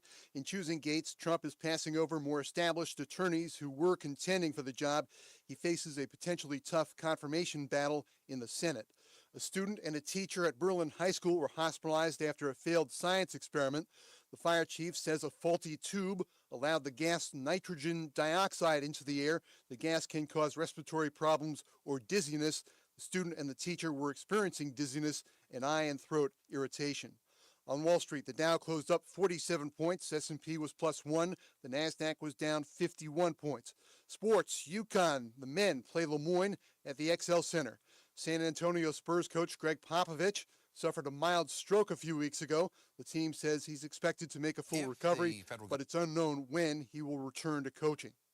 For more, check out WTIC.com. I'm Dave Maker, WTIC 1080 News. Hey, it's Tom Shattuck, and today I'm calling a timeout to shout out Awaken 180 Weight Loss for their 10-year anniversary. 10 years ago, Paige had developed a long-term solution for weight loss that could work for anyone. She cut through the misconceptions of lose-weight-quick gadgets, crash diets, and medications, completely revolutionizing the weight loss industry with real results. More importantly, lasting results. Free support for life was and still is the backbone of Awaken 180 Weight Loss. In celebration of their 10-year anniversary, everyone can receive a free consultation. We're talking a full body composition analysis. Yes, a complete look at what's going on inside, a one-on-one nutritional health assessment, and a strategy to help get all those numbers in check. Reserve your free consultation now through December 15th and learn why I and 23,000 others chose the solution for weight loss. Happy 10th anniversary, Awaken 180. And thank you. Awaken180weightloss.com. That's Awaken180weightloss.com. Woohoo! Right out. I'm so stressed from shopping, I couldn't find anything. Have you tried shopping jewelry television? JTV? I don't know. Everyone in my family is so different. JTV has thousands of jewelry styles. Artisan, diamonds, pearls, colored gemstones, watches, even gift sets. I shop on TV and online. New JTV customers save up to $40 when you shop jtv.com/radio. Now, can you relax? Yes. Another round? Yes. What do you call the NordVPN Black Friday deal, huh? The Block Friday deal. Because you block online threats. Black Friday, Block Friday. Get it? It's hilarious. Get the NordVPN Black Friday deal and block online threats now. NordVPN will encrypt your online traffic. Its Threat Protection Pro tool will defend you against web trackers, malicious websites, and malware-ridden downloads. Get the special Black Friday deal at Here we go. And enjoy safer internet daily. NordVPN, cybersecurity built for every day. This is Reese on the Radio, filling in for Todd Feinberg on WTIC News Talk 1080. We're still on with New Haven Mayor Justin Elicker right now, who's probably a little teed off with me. That's all right. I'm good. I'm teasing. I'm teasing. I'm good, man. I'm teasing, Mayor. It's a contentious argument, and I have a tendency to be a bit of a pit bull. You have to understand that. I know you're not used to this. On the other hand, I'm always in for the brawl. But Just to be clear, I got a lot of constituents that give me a hard time. Good. So. I know you do. I know you're dealing with New Britain right now. I'm used to the dialogue. You got it. But I got to ask you this. Look, a lot of people who are advocates for illegals who are in this country, in particular in Connecticut, say that they use the line that we don't want to separate families. And unfortunately, that's just the way it goes. When you commit crimes, families are separated. I'm pretty sure that plenty of people in New Haven, which used to be a long time ago, I remember in the 90s, used to be the murder capital of the world. There were plenty of people who were separated from their families, drug dealers, drug users, gangbangers, as it were. It's New Haven. You guys were the mecca of that kind of having to separate fathers from their babies all the time. What is it that puts you guys in this position where you want to protect people who have come into this country illegally, but you don't extend it, clearly, to people who are regular citizens or legal citizens in the city? Well, first of all, our crime stats are way down compared to the 90s. Oh, yeah, of course. In the early 2000s. And we continue to go in the right direction. But secondly, and I feel like we're going around a little bit in circles with our earlier conversation, if someone commits a serious and violent crime, that person should be held accountable and arrested. We're not talking about, and I wouldn't be defending, I'm not defending folks like that.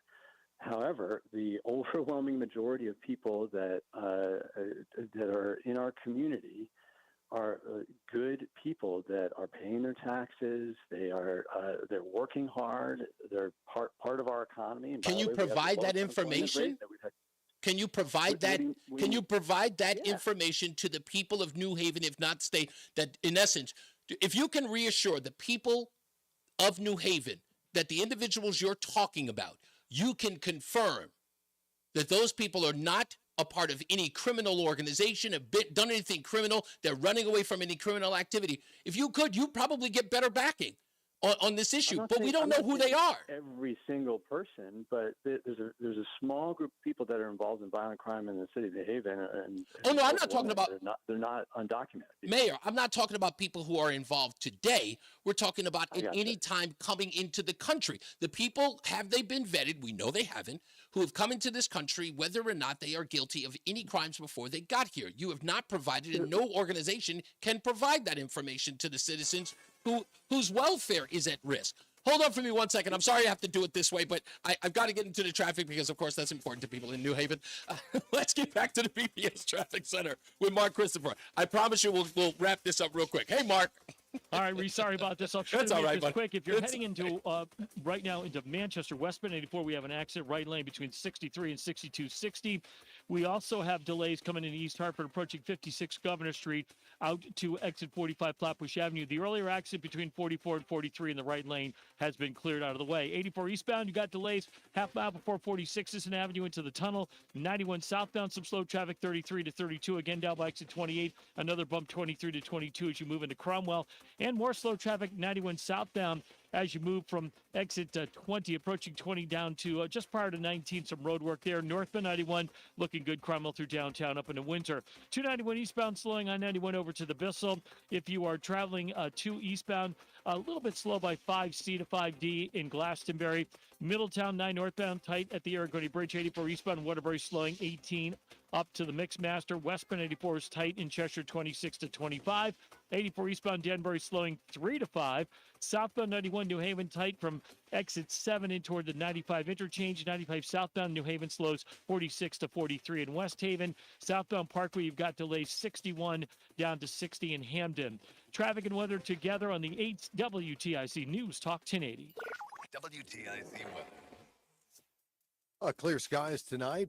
Cold temps, too, with the low down to 28. Periods of sun for us on Thursday. A cool feeling day with a high of 51 and a breeze out of the north. Friday, breezy, a mix of clouds and sun. Going to be a windy weekend, and with the low humidity, gusty winds, and dry brush, there'll be a high fire threat all weekend. The high of 58 on Friday. Saturday, partly sunny, windy and mild, the high up to 64. Sunday to partly cloudy, still breezy, still mild, the high 64 again. And Monday, partly sunny, a shower possible. Breezy in the afternoon, the high of 60. Right now, Bristol 46, Waterbury 45. It's 46 in Hartford. I'm meteorologist Jason Caterina in the WTIC Weather Center. I'm at Big Y, and my son calls to tell me tomorrow's the holiday cookie swap. Then I see the baker putting out these fresh cookies, and she says, 2 dozen of these. Wrap them individually. Done. Nice. Here's to happy holidays and tasty traditions. Big Y, nicely done. If you're experiencing low energy, brain fog, or bloating, then your body might need a detox. Active Liver from New Nordic makes it easy to detox your body all year long without major changes to your diet or lifestyle. Active Liver is available in stores at CVS or online at Amazon. We all have that friend who wakes up early to go get everyone McDonald's breakfast, but the rest of us sleep in. This is your sign to thank them. And if you're that friend, this is us saying, thank you. It's not just a breakfast. It's the breakfast. Get the classic sausage McMuffin with egg, now only $2.50. Caution, may cause craving for coffee or hash browns. Price and participation may vary. Cannot be combined with any other offer. Ba-da-ba-ba-ba. Do you full of old videotapes and photos with memories you'd love to share with the family this Christmas? Right now, get exclusive early access to Legacy Box's biggest deal of the year. Digitize your memories for just $9 per tape. That's right, only $9 to preserve and share your precious moments. VHS, VHS-C, Hi-8, film reels, and more, saving you over $15 per item. Not to mention, when you digitize your memories now, Legacy Box sends all your memories back on the cloud, so they're easy to access by Christmas, and you can relive them with your family just in time for the holidays. You've heard about Legacy Box all year, but now is the best time to digitize your memories. Hurry, this $9 deal won't... Head to legacybox.com/value for early access to our best deal of the year. Don't wait. Secure your digitized memories by Christmas at legacybox.com/value. Hold still. This is only going to hurt a little. It's Reese on the radio. On NewsTalk 1080 WTIC. It's never that bad. It's Reese on the radio on NewsTalk 1080 WTIC. Our special guest today is Mayor Justin Elicker of New Haven. And again, thank you for extending long. I said it was going to be short, but there's so much stuff to talk about with you. I'll ask you one last question about immigration. Are you sure it's the last one? Just the last one, because I got another pressing question to ask you. And it really, this one, listen, as a 55-year-old black man who's a conservative, trust me, you're going to love this question. But back on the immigration thing. It is important that many people, and again, this is something that I know, and I speak to a lot of people in a lot of cities. I'm from Hollis, Queens. Of course, you know Brandon Johnson in Chicago is facing a backlash of African-American citizens there about the money in which is being spent on illegals in his city, and how many African-Americans in that city feel as though they're being, pretty much unjustifiably ignored for their needs. They're getting kicked out of their community centers. This has had a backlash over the last 3 years. And my question to you is, would you consider, if not just do, give those people in the city of New Haven a breakdown of the citizens who were there that are law-abiding? The only crime, if indeed the only crime they did was crossing that border illegally, share that with them so they have a sense of understanding who their neighbors are. Because everybody else who lives there, someone who's earned the right to be there because they are American citizens. These folks, unfortunately, have not, without your sort of tender, loving care. But you owe it to the constituents and the people who are taxpayers, not people who buy groceries and pay taxes, these real taxpayers. You owe it to them for them to know who these new neighbors are that you're protecting from ICE and the federal government. Do you think that's fair? Yeah, I mean, just to be clear, undocumented people that have jobs are paying salary and payroll taxes too. So they have Social Security numbers? And they're very likely to pay that because they want to avoid issues. So they have Social Security numbers, Mayor. It's not just people going into a grocery store and paying taxes on the groceries. Mayor, do they have Social Security numbers? I would presume not, Reese. Okay, but how are they paying but taxes? To answer your questions, if you want to know who your neighbor is, you should go and talk to your neighbor. The whole point is we don't keep track of who is undocumented and who is not undocumented. Just like. But you're going to protect them even though you don't know who they are. We're not protecting anyone. We are making sure that people have the resources that they need in our community to be productive residents, and that's the health care resources, that's the education resources, and I think that this dynamic of creating an us versus them is not productive. The reality is that you're talking about the Black community. The Black community has been under resourced by our government, federal government, state government, and historically. And you think this? And you think this is helping them? And we should invest more in our Black and brown communities altogether instead of trying to pit one another against each other. Well, I'm not trying to pit anyone against one another. What I'm doing, I'm trying to deal with what's the most important thing in all of this, and that's the rule of law, right? Respectfully, it feels a little bit like you should have. Well, that's fine. You know what? Opinions are like butts. Everybody's got one. And you're entitled to it. Yeah. So no. I understand you come at this from a completely different point of view. And again, that's just accept mine. I'm not casting aspersions on your point of view. I need you as a public servant to the people of New Haven. These are things that people in New Haven want to know. Who are our neighbors that you're telling us need to get these resources and need to be protected? People want to know that. Is this?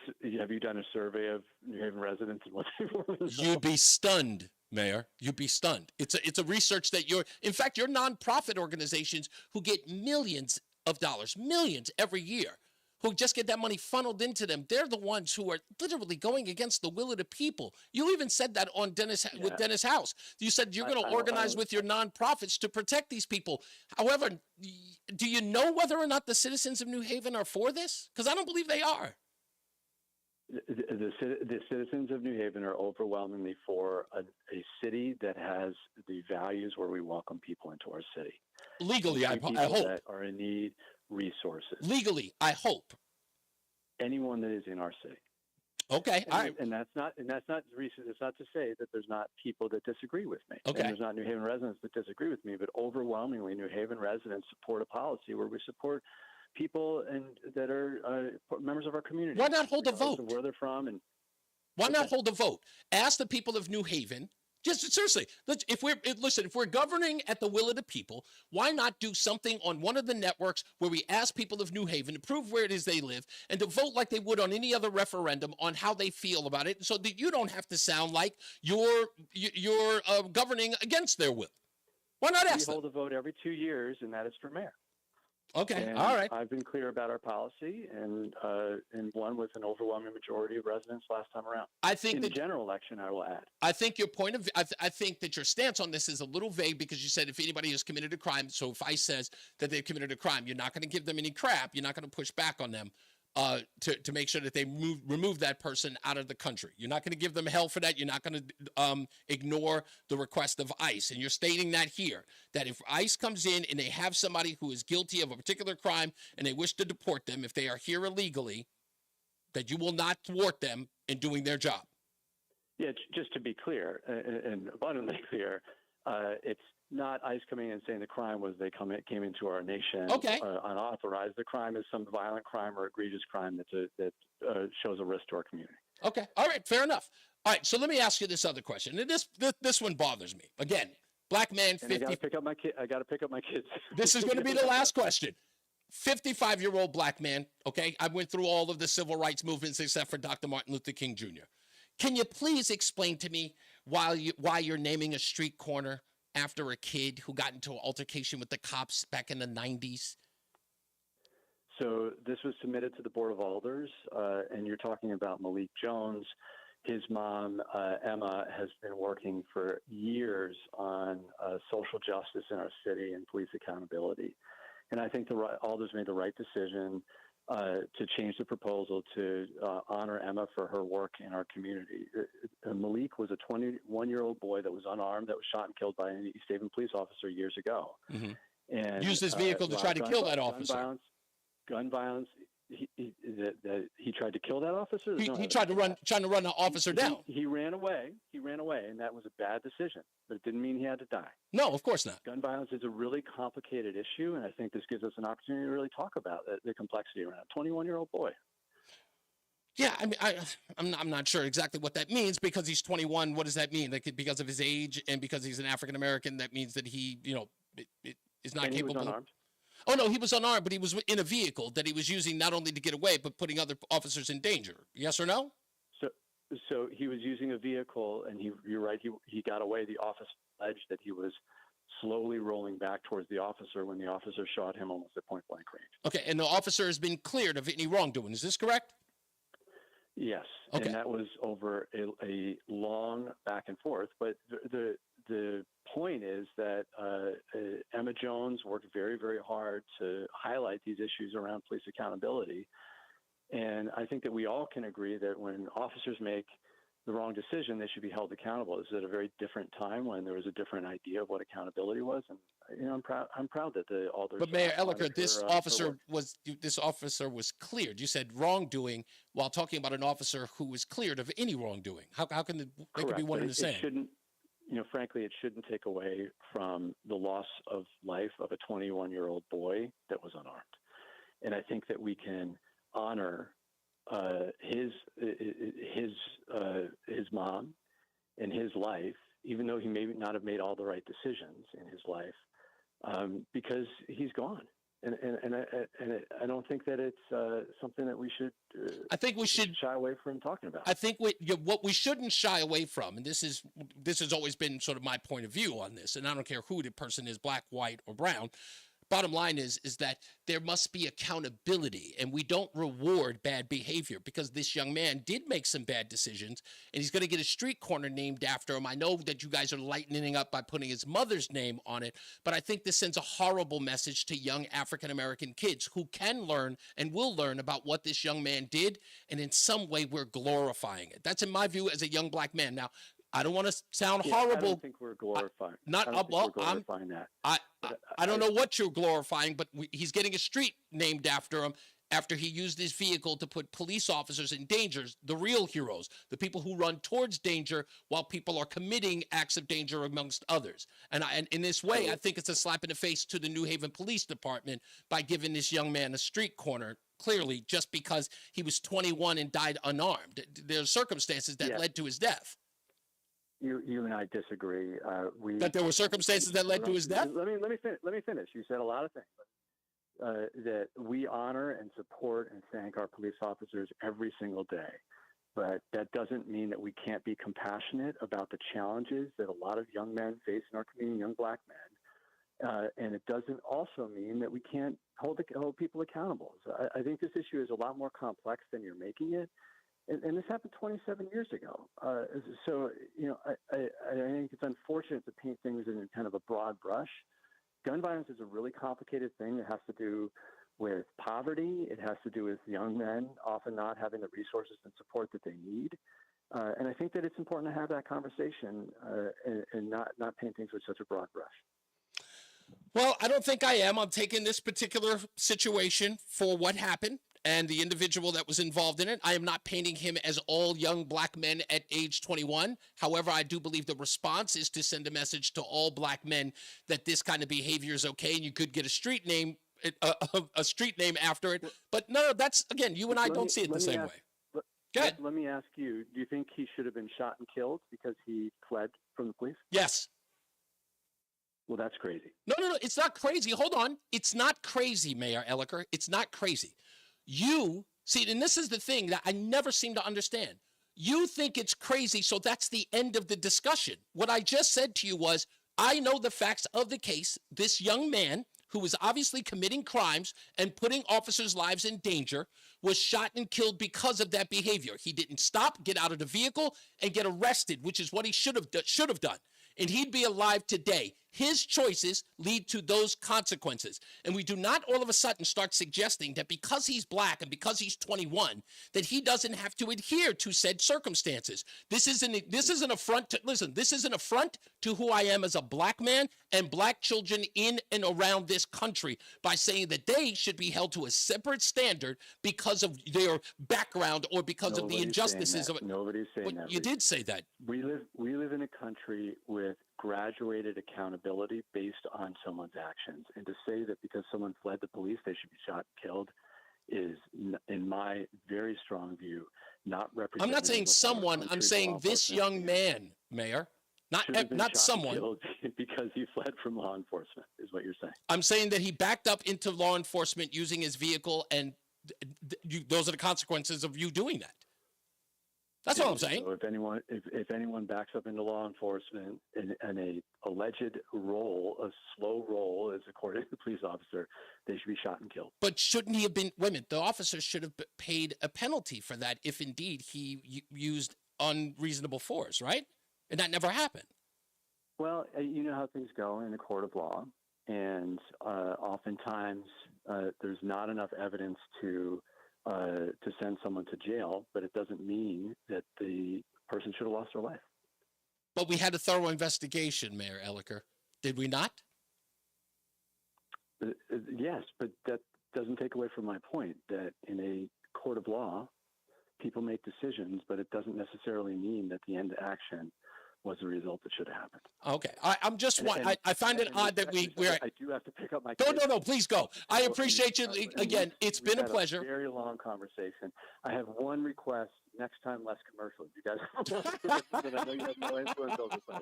You got to do your listeners a favor and have less commercials. All right, you got it. You know what? I will let the front office know that, and we hope to have you back. We appreciate you, sir. Take care, Reese. You got it. Thank you. I'm going to give him props. It was a tough one. That Zapper Creek is sitting up here telling me I got a pit bull style. You got to let him speak. God bless you, Zapper Creek, but I got my own style. I got here doing it, so I'm sorry that it didn't work out for you. I'm just trying. This is how I do things. So I'm not going to take any phone calls. I got to get into the BPS traffic center in a minute. But yeah, there are a lot of calls. So we got to pay the bill. Damn it, got to pay the bills, Justin. All right, Roland, what did you think? Good, bad, indifferent? You're the producer here. He's got nothing. Where is he? He must have stepped away. Or maybe he's on the phone. I don't know. We'll find out. We'll get his take and, of course, your take when we get back. Yeah, there he is. Okay. Now, we'll get into the... I didn't have no headphones. Oh, you didn't? Okay, no problem. So what'd you think, real quick, before we get to BPS Traffic Center? Roland? No? I don't really have a opinion. I listened to most of it, and you guys going back and forth and stating your points. You guys just agreed to disagree on certain issues. Producer of the year, ladies and gentlemen, Roland.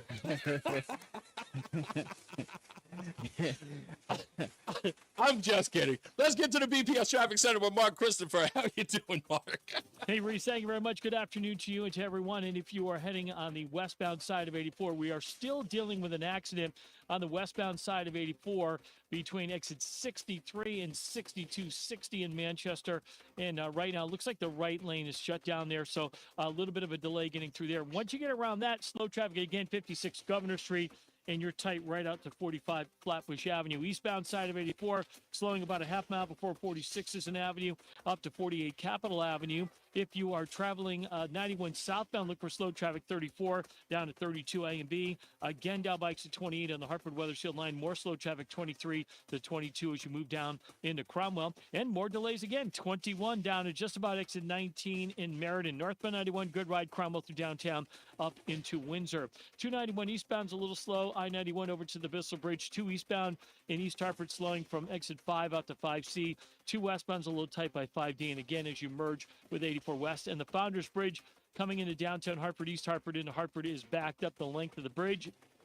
If you're traveling into Middletown, 9 northbound delays Harbor Park to the Irrigotti Bridge. Again, 9 northbound slowing from exit 31 up to 34 in New Britain. If you're heading westbound 84 into Waterbury, delays approaching 26 to 25. 84 eastbound a little slow by the 691 interchange. 84 eastbound in Danbury, tight New York, Connecticut line out to exit 5. Southbound Parkway, look for delays from 61 down to 60 in Hamden. 91 southbound delays from 6 in toward the 95 interchange. And 95 southbound New Haven slowing 46 to 43 in West Haven. Traffic and weather together on the 8's WTIC News Talk 1080. Hi, Eric Hogarth, Money Wisdom. The election is done, and now we have decisions to make, things to think about, and plans to adjust. We're going to talk about it this Saturday at 8:30. Tune in to TIC News Talk 1080.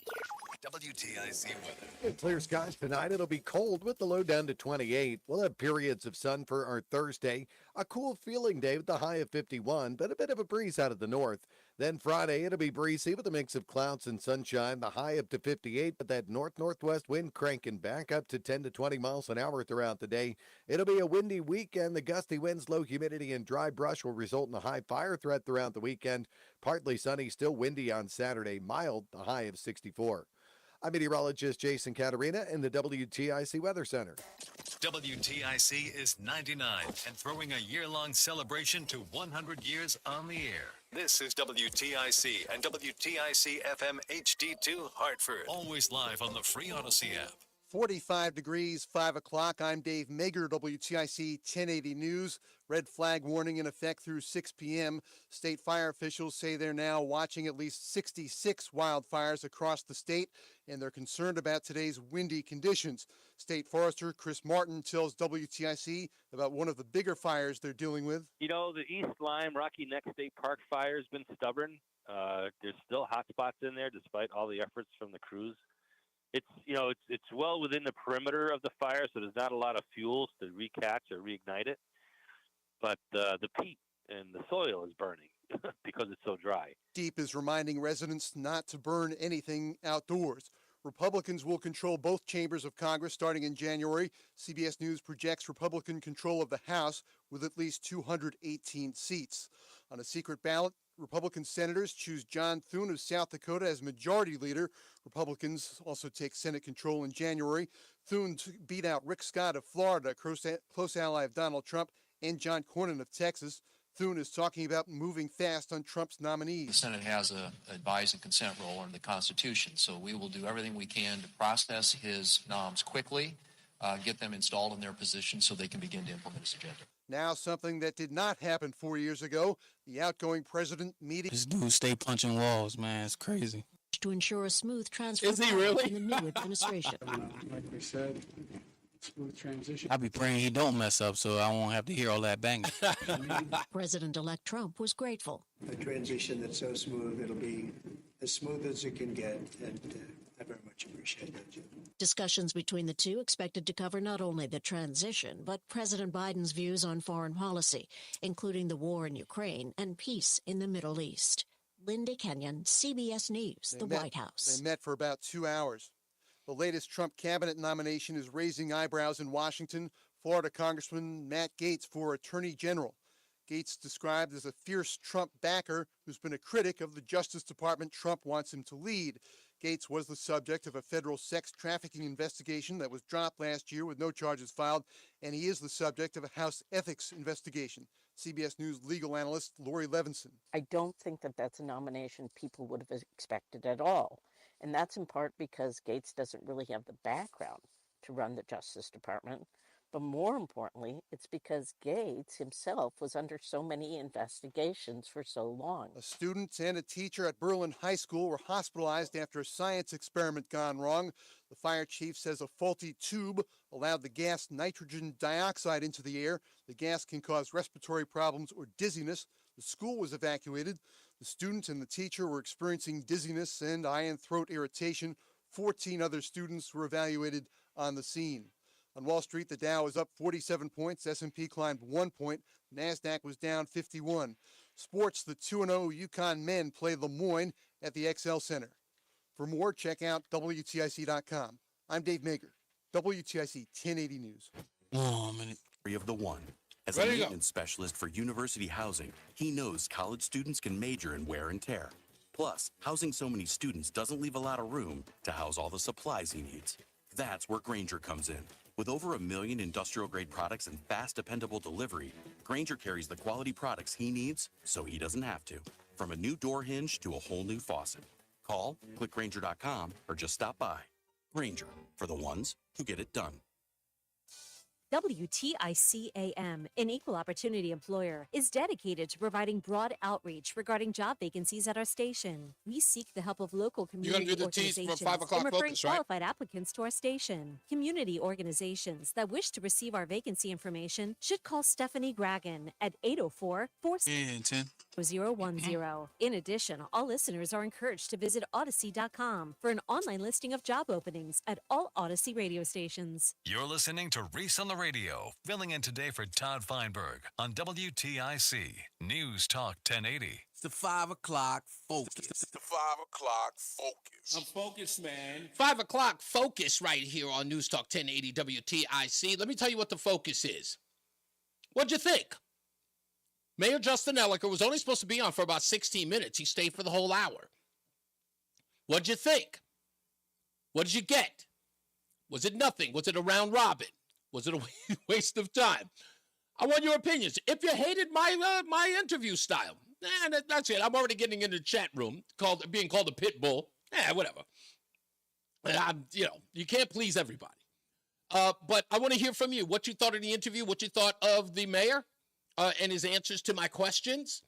And we'll get to them. Let me get to Chris in Wethersfield real quick because he's been on the longest, and I want to get to him real fast before we go to a break. How you doing, Chris? Good, Reese. Hey, Reese, man.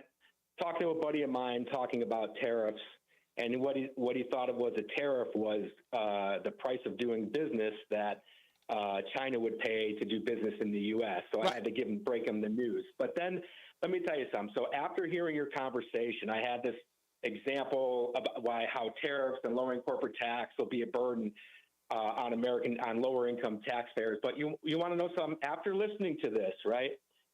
Both very passionate on your subject, right? Right. And I thought, you know what? Me trying to come up with examples and school somebody on economics, it doesn't matter, bro. Because, and here's why: both of you guys had your passion about your position in the argument, right? Mm-hmm. But at the end of the day, nothing got resolved. There was no acceptance. There was no, okay, I can now, there was no give and take. It was, he walked away from that interview saying, I am steadfast in what I believe, and you are the same way. So guess what? We are now in a divided state where both sides think their opinion is right, and that's the rule, and that's the way it's going to go. We don't have the ability to debate. Okay. We don't. Chris, hold on for a second. Let me stop you before we get into the BPS Traffic Center. Hear me out. This is true. There's one thing that I know for a fact, and that is we have become comfortable with the idea that there must be resolution. This is something that we were taught for a lot of years. We need conflict resolution. We need people to compromise and see each other's. We were never promised that. That is a myth. It is absolutely untrue that people need to see eye to eye and that people need to agree with one another. Let me tell you something. You don't have to agree, but you have to be able to. You have to, okay, our government. It's not my way or no way. It has to be, I'm going to give you something and you give me something. I'll accept something from you if you accept something from me. You know what? I'll address that. Be divided. I will address that later on in the show because, again, I do believe it's misguided. But, of course, I love you. I just think it's misguided. I know, Reese. I'll explain it to you later. Congratulations. Thank you, sir. Congratulations on the presidency. Thank you, sir. Let's get into another check of our traffic with Mark Christopher at the BPS Traffic Center. How you doing, sir? All right, Reese, thank you very much. Good afternoon to you. Good afternoon, everyone. If you're heading into Hartford right now, eastbound side of 84, look for delays. Approaching 46th Avenue down to the Bulkley Bridge. Westbound 84 is tied up from 56 Governor Street out to 45 Flatbush Avenue. Southbound 91, look for delays 33 to 32. Again, 27 to 28. 91 southbound, you've got slow traffic 23 in Rocky Hill. It stays tight, though, just prior to exit 19 in Meriden with some road work. Northbound 91, moving well. Cromwell through downtown up into Windsor. 291 eastbound slowing I-91 over to exit 4 in South Windsor. 2 eastbound tight coming off of I-84 out to exit 5C in East Hartford. 2 westbound slowing exit 4 to the 84 West Merge. Founders Bridge inbound heavy East Hartford into downtown Hartford. If you're heading toward Middletown, 9 north and southbound a little slow at the Aragoni Bridge. 9 northbound again tied up from exit 30 up to 34 in New Britain. If you're traveling 84 westbound in Waterbury, delays 26 to 25. 84 eastbound in Danbury tied up from the New York-Connecticut line out to exit 5. Southbound Parkway, some slow traffic 60 into the West Rock. 95 southbound New Haven slows 46 down to 43 in West Haven. Traffic and weather together on the 8th WTIC News Talk 1080. WTIC weather. Clear skies, cold temps tonight, the low down to 28. Periods of sun for us Thursday. A cool day with the high of 51, but still a breeze out of the north. Breezier as we head into the weekend and through the weekend for that fact. A mix of clouds and sun on Friday, the high of 58. The north-northwest winds kicking up to 10 to 20 miles an hour. With that, the gusty winds, low humidity, and dry brush all weekend. We'll have a high fire threat Saturday. Partly sunny, windy, and mild, the high 64. Those northwest winds 15 to 25 miles an hour. Still breezy Sunday, sunny to partly cloudy, mild to the high 64. Monday, partly sunny, a shower possible. Breezy in the afternoon, the high of 60. Mostly sunny, a cooler day Tuesday, the high of 57. Right now, Bristol 44, New London 43. Same for Mansfield, it's 45 in Hartford. I'm meteorologist Jason Caterina in the WTIC Weather Center. Join us this Sunday for Tumulo Financial, your go-to for retirement planning and taxes. Tune in to the father and son duo from 7 a.m. to 8 a.m. or catch the replay from 5 to 6 p.m. Tumulo Financial Retirement Planning with Integrity on WTIC News Talk 1080. Remember, for all station contest rules, go to WTIC.com/rules. If you're experiencing low energy, brain fog, or bloating, then your body... Yeah, I'm going to agree with that one, Craig. Exactly. Nordic makes it easy to detox your body all year long without major changes to your diet or lifestyle. Active Liver is available in stores at CVS or online at Amazon. Men, we hear it all the time. A man comes in to get his erectile dysfunction treated, and very soon thereafter, he tells us that his relationship has come back to life. This is Dale for Northeast Men's Health, and you should know that ED doesn't affect just you. It also often affects your partner. They can feel undesired, unwanted. They may even feel like you don't love them anymore. At Northeast Men's Health, we've successfully treated thousands of men for ED with protocols that have success rates well over 90%, which means if you're like most men, we can get you back to the guy you used to be. You could even last up to an hour or more and find you're performing like you haven't in years. So call us today and give your partner the gift of renewed love. Your first visit is only $99 and includes blood work, a medical consult, and if medically advised, a test dose. And if that test dose doesn't work in the office, your visit is free.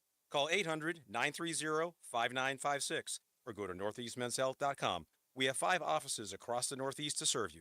Northeast Men's Health, a Permetic restorative health practice. Prescriptions require an online consult. 1 minute. Who will determine if appropriate restrictions apply. See website for details and important safety information. Subscription required. Price varies based on product and subscription plan. Hi, I'm Dr. Peter Stahl, board-certified urologist and senior vice president of men's sexual health at HIMSS. In my 12 years of practice as a reproductive urologist, I've helped many guys with ED, and it has never been more convenient to treat than it is right now, thanks to HIMSS. It really wasn't easy before. You had to take time out of your day, come to a physical office, and see a specialist like me in person. Now, through HIMSS.com, you can get world-class sexual health care and a full range of treatment options for ED through a 100% online process. It starts with a free assessment from a medical provider licensed in your state who can determine if ED treatment is right for you. If prescribed, your medication is shipped to you for free. So don't wait. Join the hundreds of thousands of guys who've gotten help for their ED through HIMSS. To start your free online visit and find ED treatment at up to 95% off brand name. All right, here we go. .com/joy. That's hims.com/joy for your free online visit. It's the 5 o'clock focus. It's the 5 o'clock focus. I'm focused, man. We are back. Reese on the Radio on News Talk 1080 WTIC. The 5 o'clock focus. My interview with New Haven Mayor Justin Elicker. We talked about a wide range of the immigration issue and even talked about the renaming of a street corner for Malik Jones, who died back in 1997. Chip A says, absolutely best ride home interview Reese has done. Loved it.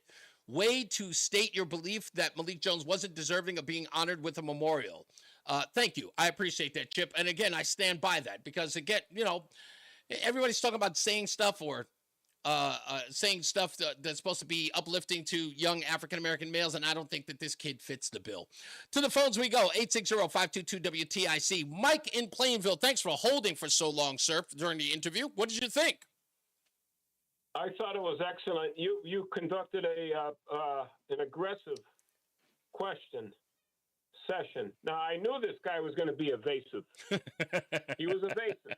That was the reason why I kind of did the pit bull thing, because I kind of felt the filibuster coming on. We're not protecting people. We're providing sanctuary. Mm-hmm. Great.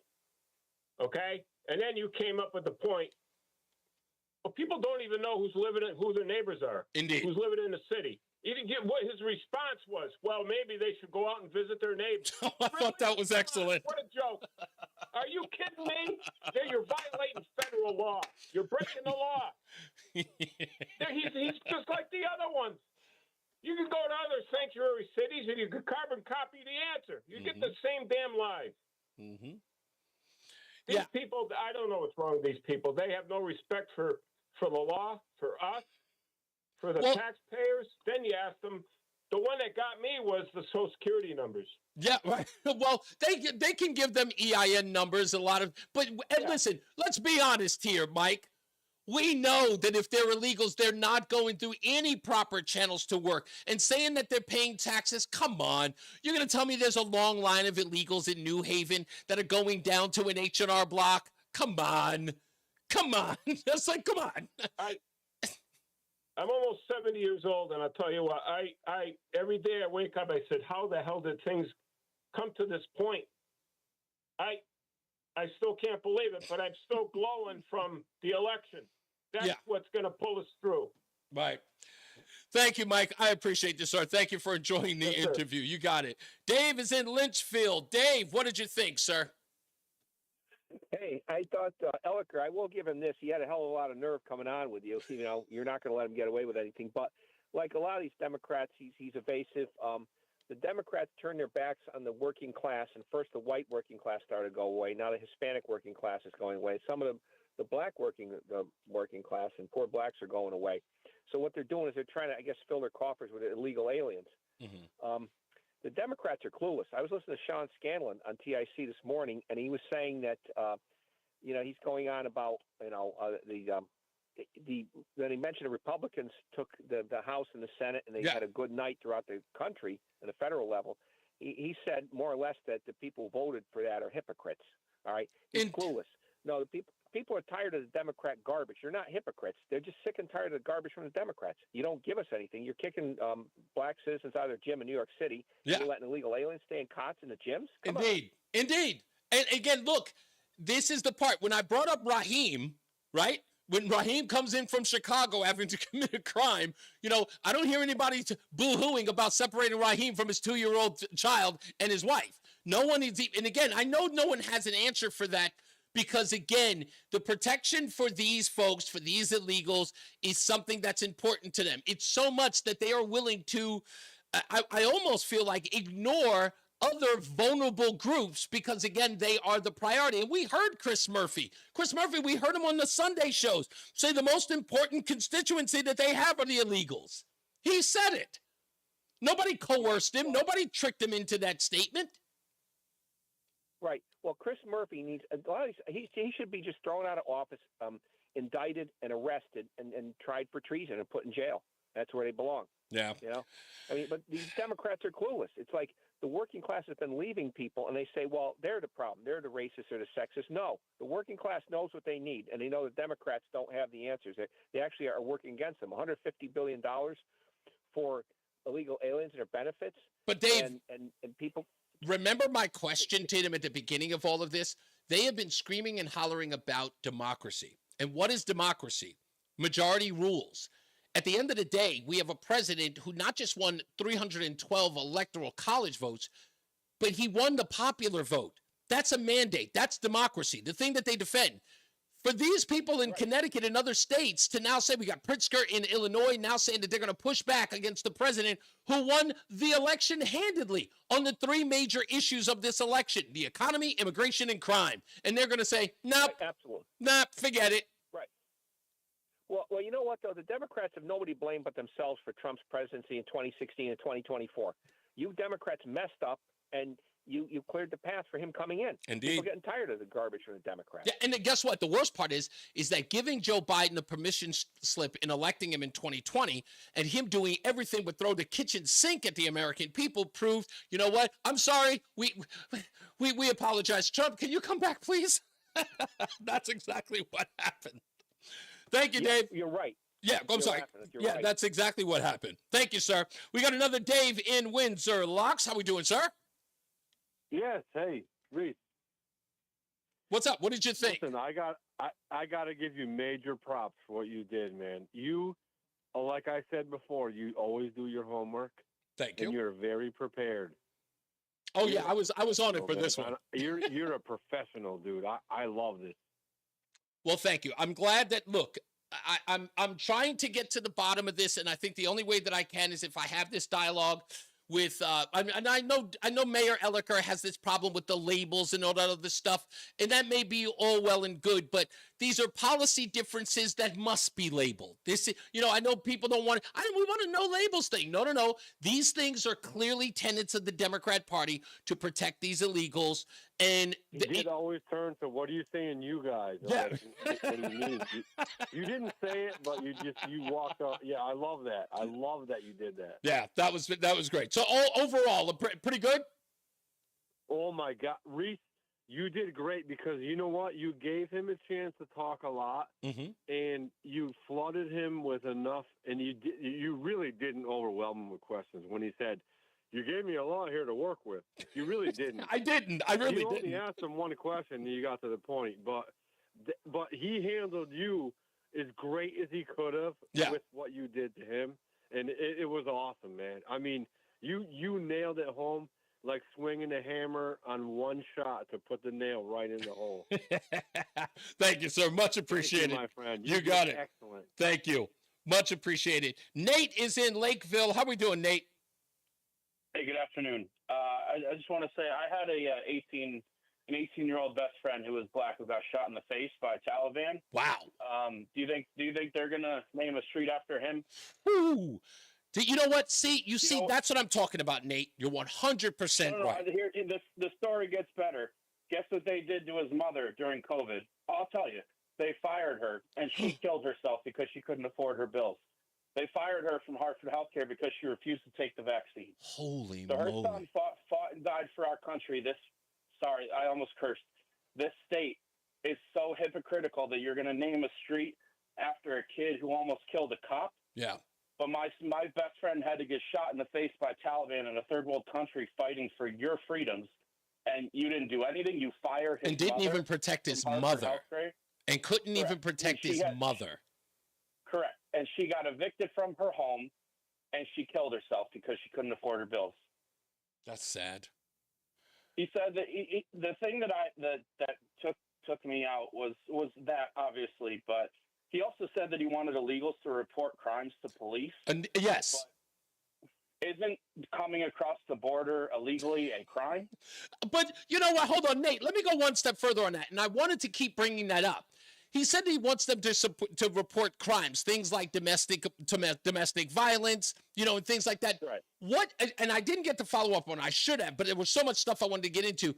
But let's say you do find out that a woman is being abused by said. He's an illegal, right? A woman is being abused by her boyfriend or husband, and he's an illegal, right? Clearly, he is putting a woman's life in danger. He's obviously abusing her. Isn't that enough to contact ICE and say we need to get him out of here to protect her? Or would he just put him in jail and release him on no cash and bring him right back to the family that he will then abuse because he got arrested? Yeah, exactly. Just like the three illegals down in New York City who beat the hell out of a cop. Yep. And then they get put in jail for 3 hours? Exactly. And Alvin Bragg literally he broke dance. He was break dancing to get those kids out of jail after beating up cops. It's incredible that Alvin Bragg would not protect his own police officers in law enforcement and giving a pass to those three illegals. It made no sense to me. But then again, what am I saying? It's such hypocrisy. It's such hypocrisy, Reese. Like the fact that he was even Oh, you can't say you guys. Suck it up, Buttercup. Like, Jesus Christ. You're a grown-ass man. Grow up. You said you guys. That's going to hurt. Suck it up. Shut up. Thank you, Nate. I appreciate you, man. And Godspeed to you. Godspeed to you. Thank you for that story. As daunting as it was, but thank you for that story. Let's go to Rick in Cheshire. How we doing, big guy? How you doing, buddy? I only heard the last 5 minutes of you and Elliker, but I have so much on that. So he asks you, he says, so should you be shot dead if you're unarmed and you're backing your car up slowly towards a police officer? And you right out said yes.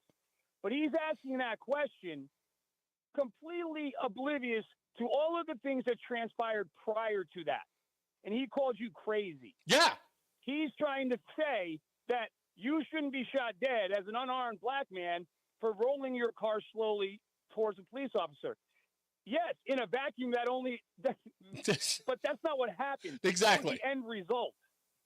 But you know what? Again, what was the other question that I asked him?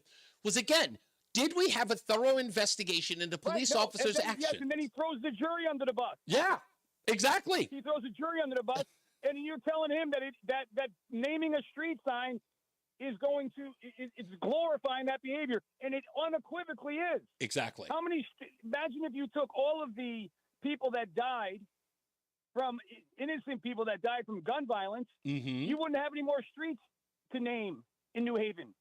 And he was calling this gun violence. Yeah, that was another thing. That wasn't gun violence. That was a justifiable shooting by a police officer. That's not gun violence. And I think that's because Elliker has an issue with guns, which is another thing that he talked to Dennis House about. Yeah, he's got a problem with guns. He believes that the problem with guns is that they're actually being shipped into New Haven. However, he doesn't believe that the criminal activity of using said gun with a felony or not being allowed to, he doesn't see that as a crime. Because I looked it up. They are incredibly lenient with gun possession in and around New Haven and Bridgeport. You're supposed to get a 10-year of felony prison term if you are caught illegally with a gun. I have saw numbers last night where people are getting 18 months, 2 years for crimes they're supposed to do 2 years for. So they have no enforcement of the law because, again, their problem is the guns, not the criminal. 100% across the board, across all blue cities in the country. But it's the same old haggard story out of them. Yeah. But the fact that he was trying to justify that this is a form of gun violence, that's not gun violence. I don't care. And it's not even. He was baiting. Listen to me. Let me tell you this, Rick. He was baiting me when he kept saying gun violence because there was a part of me that was just going, okay, don't go down that rabbit hole. Don't. Just don't. But I appreciate you, sir. And he's a 21-year-old boy he's calling. Oh, yeah. 21-year-old man. I know, exactly. Yeah. Thank you, sir. Much appreciated. We're going to take more of your calls in the 5 o'clock focus after we come back from the break. So if you got to listen to my interview with New Haven Mayor Justin Elliker, give us a call at 860-522-WTIC, 860-522-9842. It's the 5 o'clock focus on NewsTalk 1080 WTIC. Now let's get back into the traffic with Mark Christopher in the BPS Traffic Center. Hey, Mark. All right, Reese, thank you very much. Good afternoon to you and good afternoon, everyone. And this traffic report is being brought to you by Whittlesey. And if you're coming into downtown Hartford on the westbound side of 84, you're going to see delays in East Hartford approaching 56 Governor Street out to 45 Flatbush Avenue. 84 eastbound slows about a half mile before 46 Avenue down to the Bulkley Bridge. 91 southbound delays 33 to 32, again down by exit 28, and another delay 23 down to exit 21 in Cromwell. Northbound 91 moving well, Cromwell through downtown up into Windsor. 291 eastbound's a little slow, I-91 over to the Bissell Bridge. 2 eastbound slow coming off of I-84 out to exit 5C in East Hartford. 2 westbound slowing exit 4 to the 84 West Merge. If you're traveling 3 north and southbound, both directions, heavy between Weathersfield and Glastonbury. 3 northbound, we have an accident reported up by exit 13A on the right shoulder in Glastonbury. Now, if you are heading into Middletown, 9 southbound delays Cromwell Middletown line to the Aragoni Bridge, 9 northbound slowing 30 up to 34 in New Britain. If you're traveling on the westbound side of 84, some sluggish traffic. Cheshire 691 interchange up to exit 25 in Waterbury. 84 eastbound in Danbury slowing from the New York Connecticut line up to exit 5. If you're traveling in toward New Haven, southbound Parkway delays from 60 into the West Rock Tunnel. 95 southbound, you're slowing 46 to 43 in West Haven. Whittlesey wants your business to succeed. Whittlesey is more than an accounting firm. They're advocates for your business, delivering a robust set of solutions, including audit, tax, technology, cybersecurity, and advisory services. Learn more at WAdvising.com. Traffic and weather together on the 8th WTIC News Talk 1080. WTIC weather.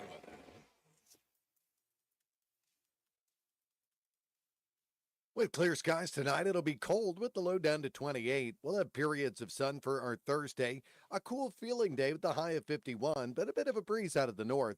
Then Friday, it'll be breezy with a mix of clouds and sunshine. The high up to 58, but that north-northwest wind cranking back up to 10 to 20 miles an hour throughout the day. It'll be a windy weekend. The gusty winds, low humidity, and dry brush will result in a high fire threat throughout the weekend. Partly sunny, still windy on Saturday. Mild, the high of 64. I'm meteorologist Jason Caterina in the WTIC Weather Center. And now, a WTIC news update. Down to 43 degrees at 5:30. I'm Dave Mager, WTIC 1080 News. Red flag warning still in effect through 6. State officials say they're now watching at least 66 wildfires across Connecticut, and they're worried about more breaking out. Full Amtrak service has finally resumed between New York and New Haven. It was suspended since yesterday when 2 fires broke out near the tracks in the Bronx.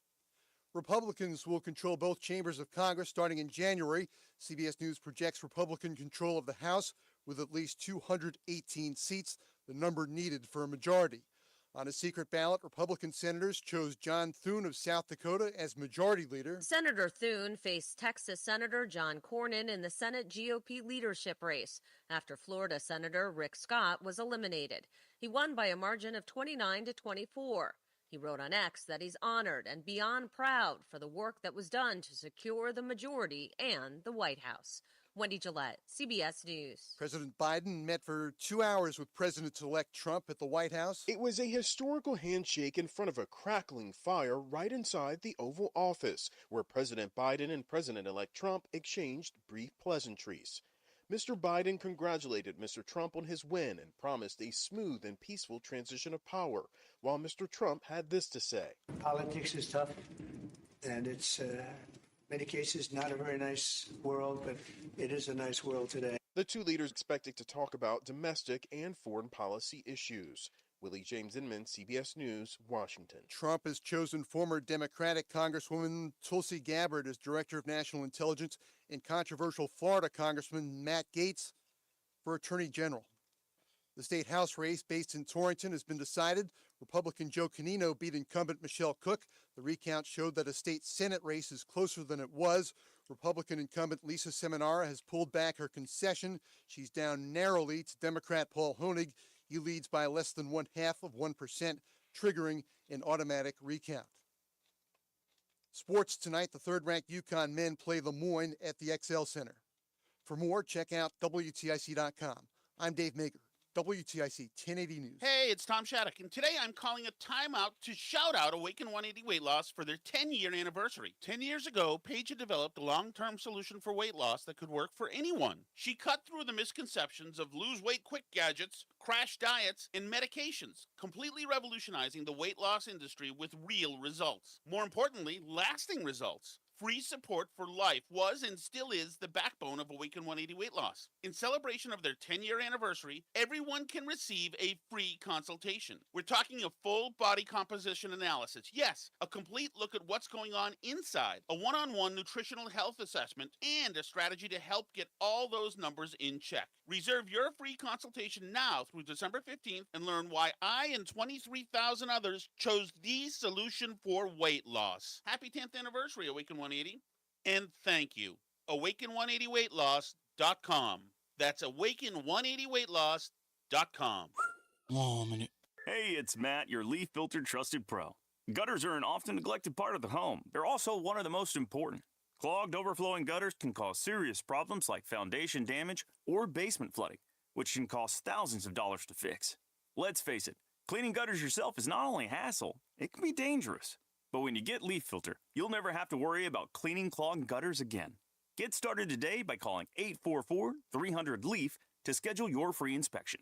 If you decide to move forward, we'll professionally clean, realign, and seal your gutters before installing our patented stainless steel micro mesh system.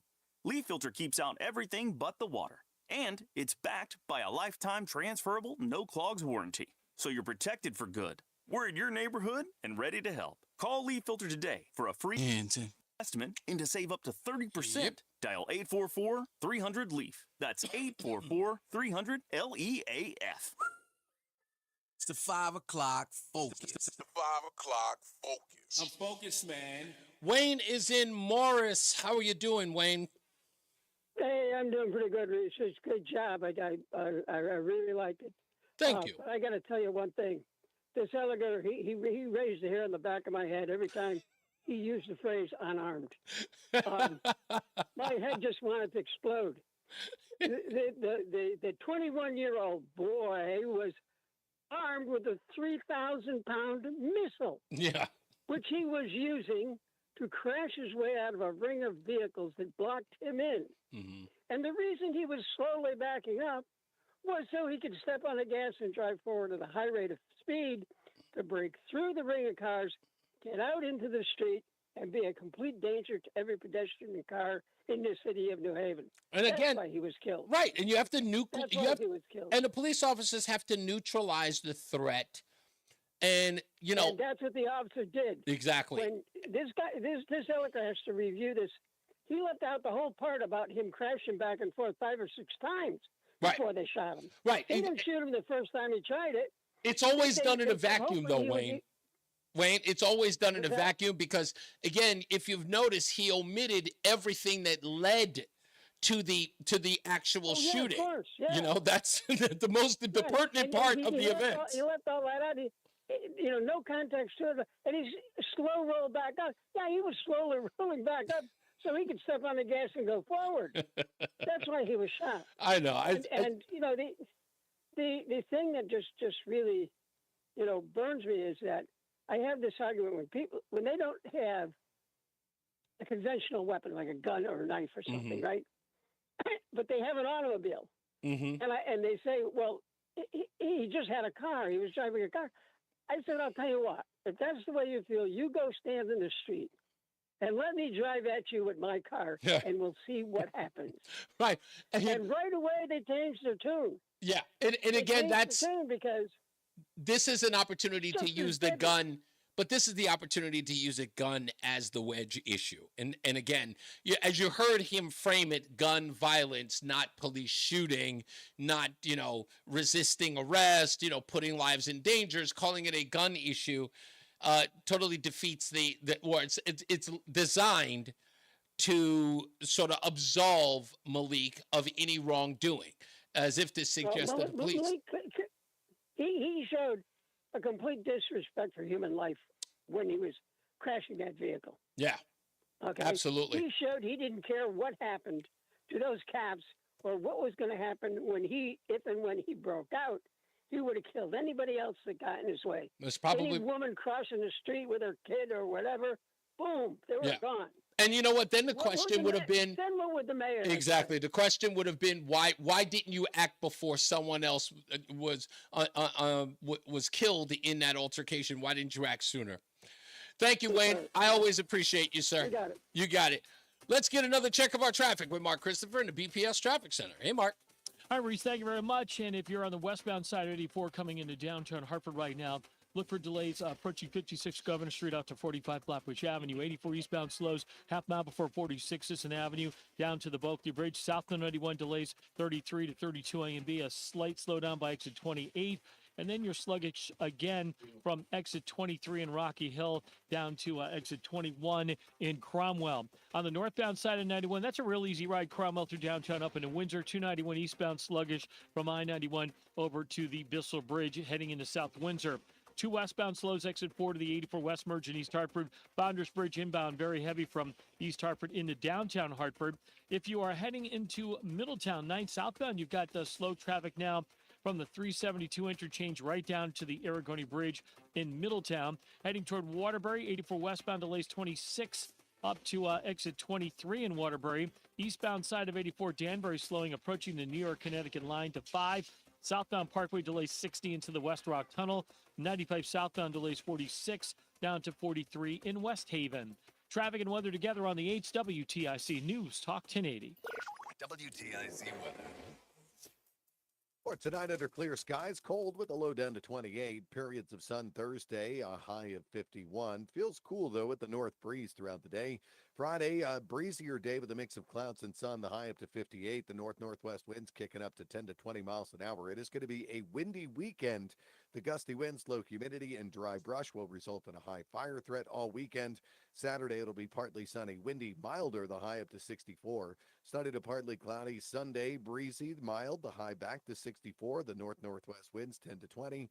Then on Monday, partly sunny, a shower possible, breezy in the afternoon, the high of 60. Mostly sunny Tuesday, the high of 57. Currently, it is 41 in New London, 39 already in Mansfield, Waterbury at 41 and 43 in Hartford.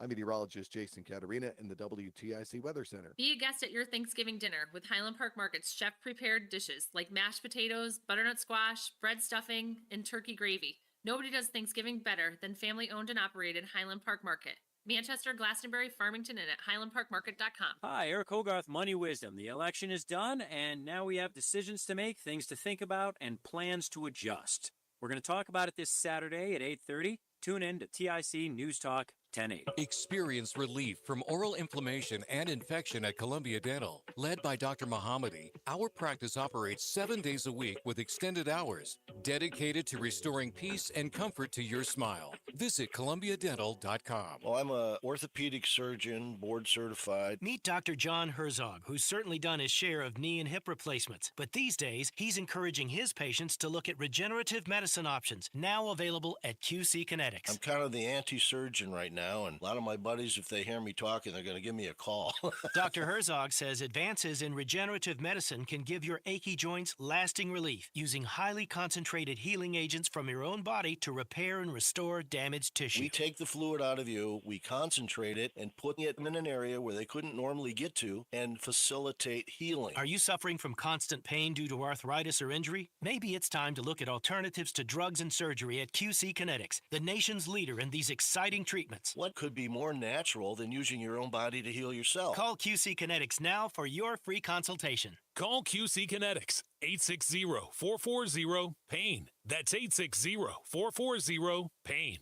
860-440-PAIN. We all hear the radio. Press. They tell you to be afraid, to be scared, and they try to frighten you into calling. I'm not here to do that. Tax Relief Advocates is different. TRA is here to tell you that if you owe money to the IRS, whether it's $5,000, $50,000, or $500,000, we have a solution. It doesn't matter if you're sitting in your car, at work, or with your kids. No matter where you are, call now. 800-575-6481. Don't lose hope. TRA can eliminate or reduce what you owe to the IRS. Generous programs are now available that can give you a fresh start. Our passion is taxes and helping individuals fix their IRS problems. We have over 1,000 5-star reviews on Google and an A+ with the Better Business Bureau. You don't need to be afraid of the IRS any longer. End your tax nightmare today by visiting us online at TRA.com or call 800-575-6481. That's 800-575-6481. Tax Relief Advocates. Real solutions for real people. What's up, everybody? You know who it is. You know who it is. You know who it is. It's Reese on the Radio. Frederick Douglass of the 21st century. It's WTIC News Talk 1080. Someone ridiculously suggested, and it's my good friend from all the way out in Nevada, John Beckman said that we should put it... He said he called the mayor to ask him if we could get the road changed to Reese on the Radio Way. He said he hung up on him. I'm just going to applaud the effort. I don't want a street named after me, but it's nice to be asked, or at least considered. That's considerably funny. I got to give you props for that one, John Beckman. That's funny. Tom is in Thomaston. How you doing, boss man? Hey, very well, thanks. Hey, the caller that criticized saying the conversation didn't do anything, he got the wrong point of view. Mm-hmm. You weren't going to convince him, and he wasn't going to convince you, but you both put out your views, and hopefully your view got more people thinking that maybe this guy's a knucklehead. You know, it wasn't to change minds of you two guys. Yeah, it's But like it was a good conversation, give and take. right. It's like a boxing match, right? It's like asking Mike Tyson and Jake Paul to see eye to eye in the bout. We're having an intellectual bout about a particular subject. The audience is the one that takes away from that conversation. There may be some people who agree with him who hear my point of view on it and go, oh, good point. I never thought of it that way. Or people who are on the opposite side who do the same. That was the next point I was going to make. Hopefully you got more people to think, hey, maybe Reese is right. Mm-hmm. And didn't Trump the second, didn't he have a saying about the soft bigotry of low expectations Indeed. or something like that? That's right. Soft bigotry of low expectations. Yeah. And that's all he said. He said the 21-year-old boy. If that kid was a white skinhead, yeah, he would have been that 20-year-old. That grown man. That grown man who knew the consequences. Yeah, exactly. And then the other point I got to make, he said gun violence is complicated. No, Reese, it's not complicated. If you use a gun in other than self-defense, you should be punished. Yeah. It's not complicated. You know what that reminds me of when you say it like that gun violence is complicated? What does it say? You've got a drinking problem. He says, no, when I drink, I fall down. No problem. Yeah. So, yeah. Making excuses for bad behavior. That's all it is. Yeah. Thank you, boss. I totally appreciate you, Tom. Thank you, man. Thanks. You got it. Steve. Oh, no, sorry. Natalie. I got to go to Natalie first. Natalie, how you doing, dear? Hi. I am great, Reese. Thank you so much for that interview. Oh, you're welcome. It is just, there's no accountability anymore. And I was insulted by that mayor. It made it seem as though black people cannot do any better. You know, Yeah, he did do a blanket. He did do a blanket indictment of situations with black people, saying that there's sort of like a systemic issue within the black community in which they have to deal with. Yeah. And at the same time, he was very offended at me painting immigrants with a broad brush while making the same broad brush statements about African-American males in this country. Mm-hmm. Absolutely. They're just rewarding his misconduct. That's what they're doing. Indeed. You know. But and I agree, you do not have to come to an agreement. It's always, sometimes it's good just to agree to disagree. Indeed. So the interview went well. Thank you so much for that. And you're the voice of those who cannot speak out. So keep on doing what you're doing. Thank you so much, Natalie. God bless you. All right. Yep. Have a good night. I swear to God, Natalie, you're going to make me ask you to say, call me now. You know that, right? Because I love your damn accent. I will say it if you can tell me which island I'm truly from. You are from Barbados. No. Damn. Nope. No? Try again. All right, I'll go one more. Nope. Are you from the Bahamas? Nope. Damn. Okay, all right. I'm third time's the charm. Trinidad. Yes, you just did it. Call me now. That's what I thought. Thank you, my dear. Natalie's the best. God bless her. Steve is in Andover. What's going on, buddy? Hey, good evening. Hey, so one of the things that needs to happen right away is we need to take the language back. So the minute he starts talking about gun violence, you should just put a stop to the conversation right there and say, look, there is no such thing as gun violence. Right. A gun can't be violent. It's simply a tool. Mm. By conflating the two, he gets 2 points across. Right. He can chip away at the Second Amendment and whack at our constitutional freedoms because he casts aspersions on a piece of machinery. Mm-hmm. And then, secondly, he can get whatever ridiculous liberal point he's going to try and make across. So it's a twofer. So we need to take the language back. Indeed. Simply because, so for example, no one ever called Vlad the Impaler, sharpened tree, violence. That never happened. It's like blaming a fork. It's like blaming a fork. It's like blaming a fork for weight gain. Absolutely. It's the pencil theory. Yeah. Stupid, kids make mistakes on tests because of the pencil. Yeah. But see, we ignore that. We go along with that. And we need to take the language back because it's one more thing that empowers us. And you can shut the conversation down real quick and say, dude, I'm not putting up with that because you've got to come up with a better term because there is no such thing as gun violence. You want to talk about, a gun in the hand of a criminal? Right. Then we have a criminal act. You know Right. what I mean? Exactly. So, taking the language back is super important. And I think, you know what? It's funny, Steve, there's a point that you make about that because I have this discussion often with the term assault rifle or assault weapon. Yes. And, again, I keep asking, it's like, well, first of all, why are you, that almost sounds redundant because, there's no such thing as a gun that bakes a cake. The whole purpose is for it to shoot. Right. And it will assault you. You can't have, like, if you get stabbed with a spoon, and if you have a group of people who are stabbed by a spoon, we would not start referring to it as an assault spoon. It will always be a spoon, no matter how you use it. Just like, and I was going to make the second point, like, the woman in New York City that beat the guy to death a few years ago with a toaster. Yeah. Same thing. We don't have toaster violence. You know what I mean? That is simply human violence. But again, the language is important, Reese, and we overlook it at times as conservatives because we say, I'll just accept it, but we can't do that, Right. Yeah, you're right. Secondarily, you talk about naming streets, like, okay, did they name a street after Jeffrey Dahmer? Did they name a street after Al Capone? Right. No, they don't do that stuff because it never fits their political narrative. Mm-hmm. And yet we let that stuff go on. And that's the kind of, they're little things, but they chip away.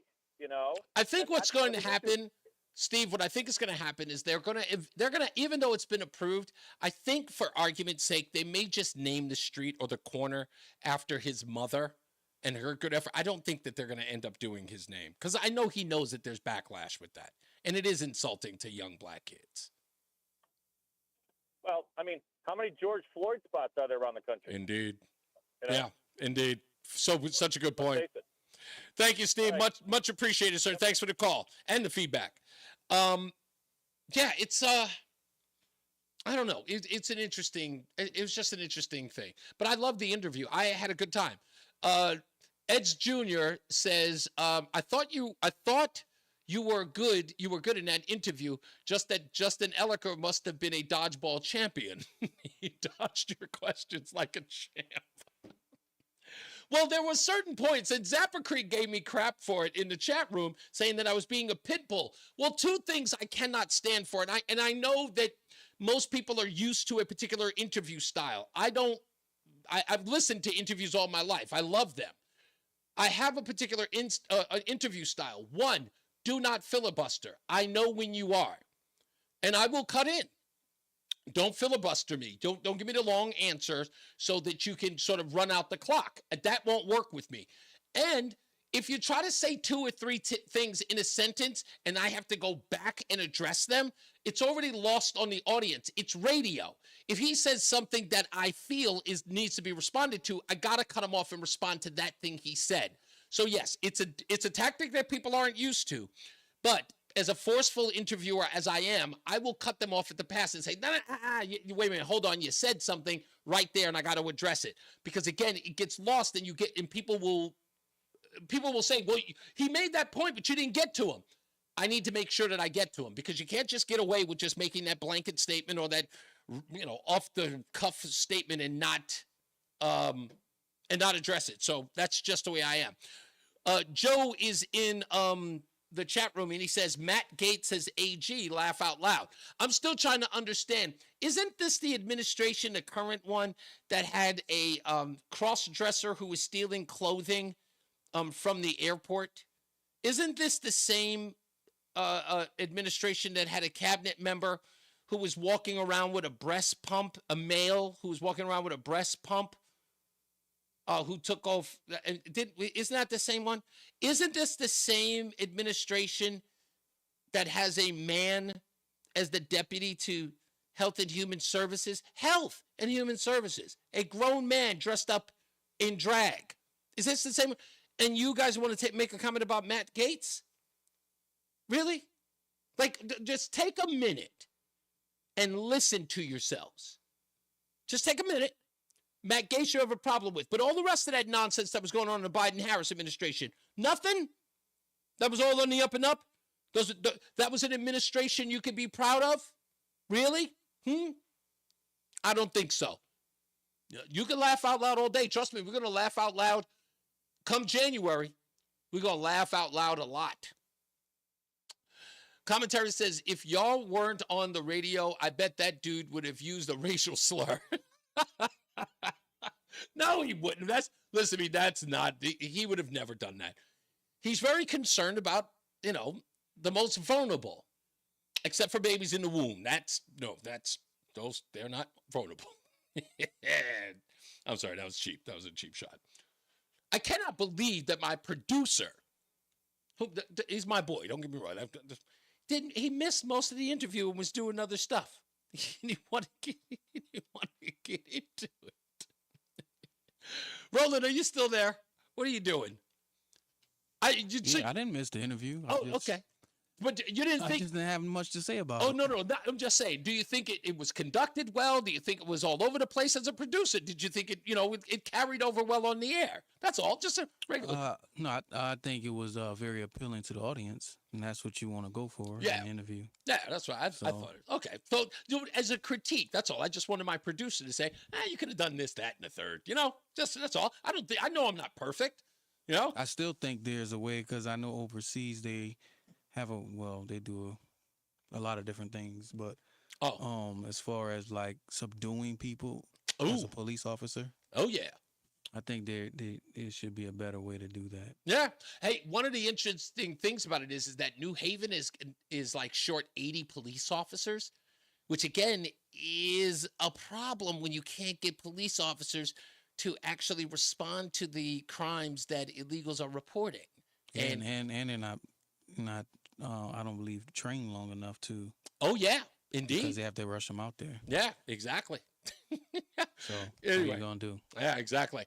Dennis in the chat room says, you do know that this guy is a DEI hire. If he's paid, so they follow DEI principles. Look at who are we talking about? We talking about me? Who's the DEI hire? If he's paid by Odyssey, I don't know exactly who you're talking about. So I know for a fact I have no DEI credentials. I'm probably the worst DEI. Like, to be a DEI candidate, I mean, you've got to goose step to the orders of Barack Obama and Hillary Clinton. Be a proud Democrat. Abort your babies. Commit crimes. You got you got to stand proud on those type of things. Michael A says, awesome job today, Reese. Thank you. Have a great night. I love you too, buddy. Terry says I should have used the racial slur. I wasn't going to use a racial slur. People already gave me crap when I gave them the example with Raheem out of Chicago moving into New Haven. Raheem. See, even Roland is saying Raheem. I had to use a typical black name, and Raheem seemed. I have been working on that name all night. Head coach of the Atlanta Falcons. I was like, if Raheem comes into town, I just had to think of a name that he would know was a black name. That's all. That was the reason why I used it. That's why. And he didn't have an answer for it, if you noticed.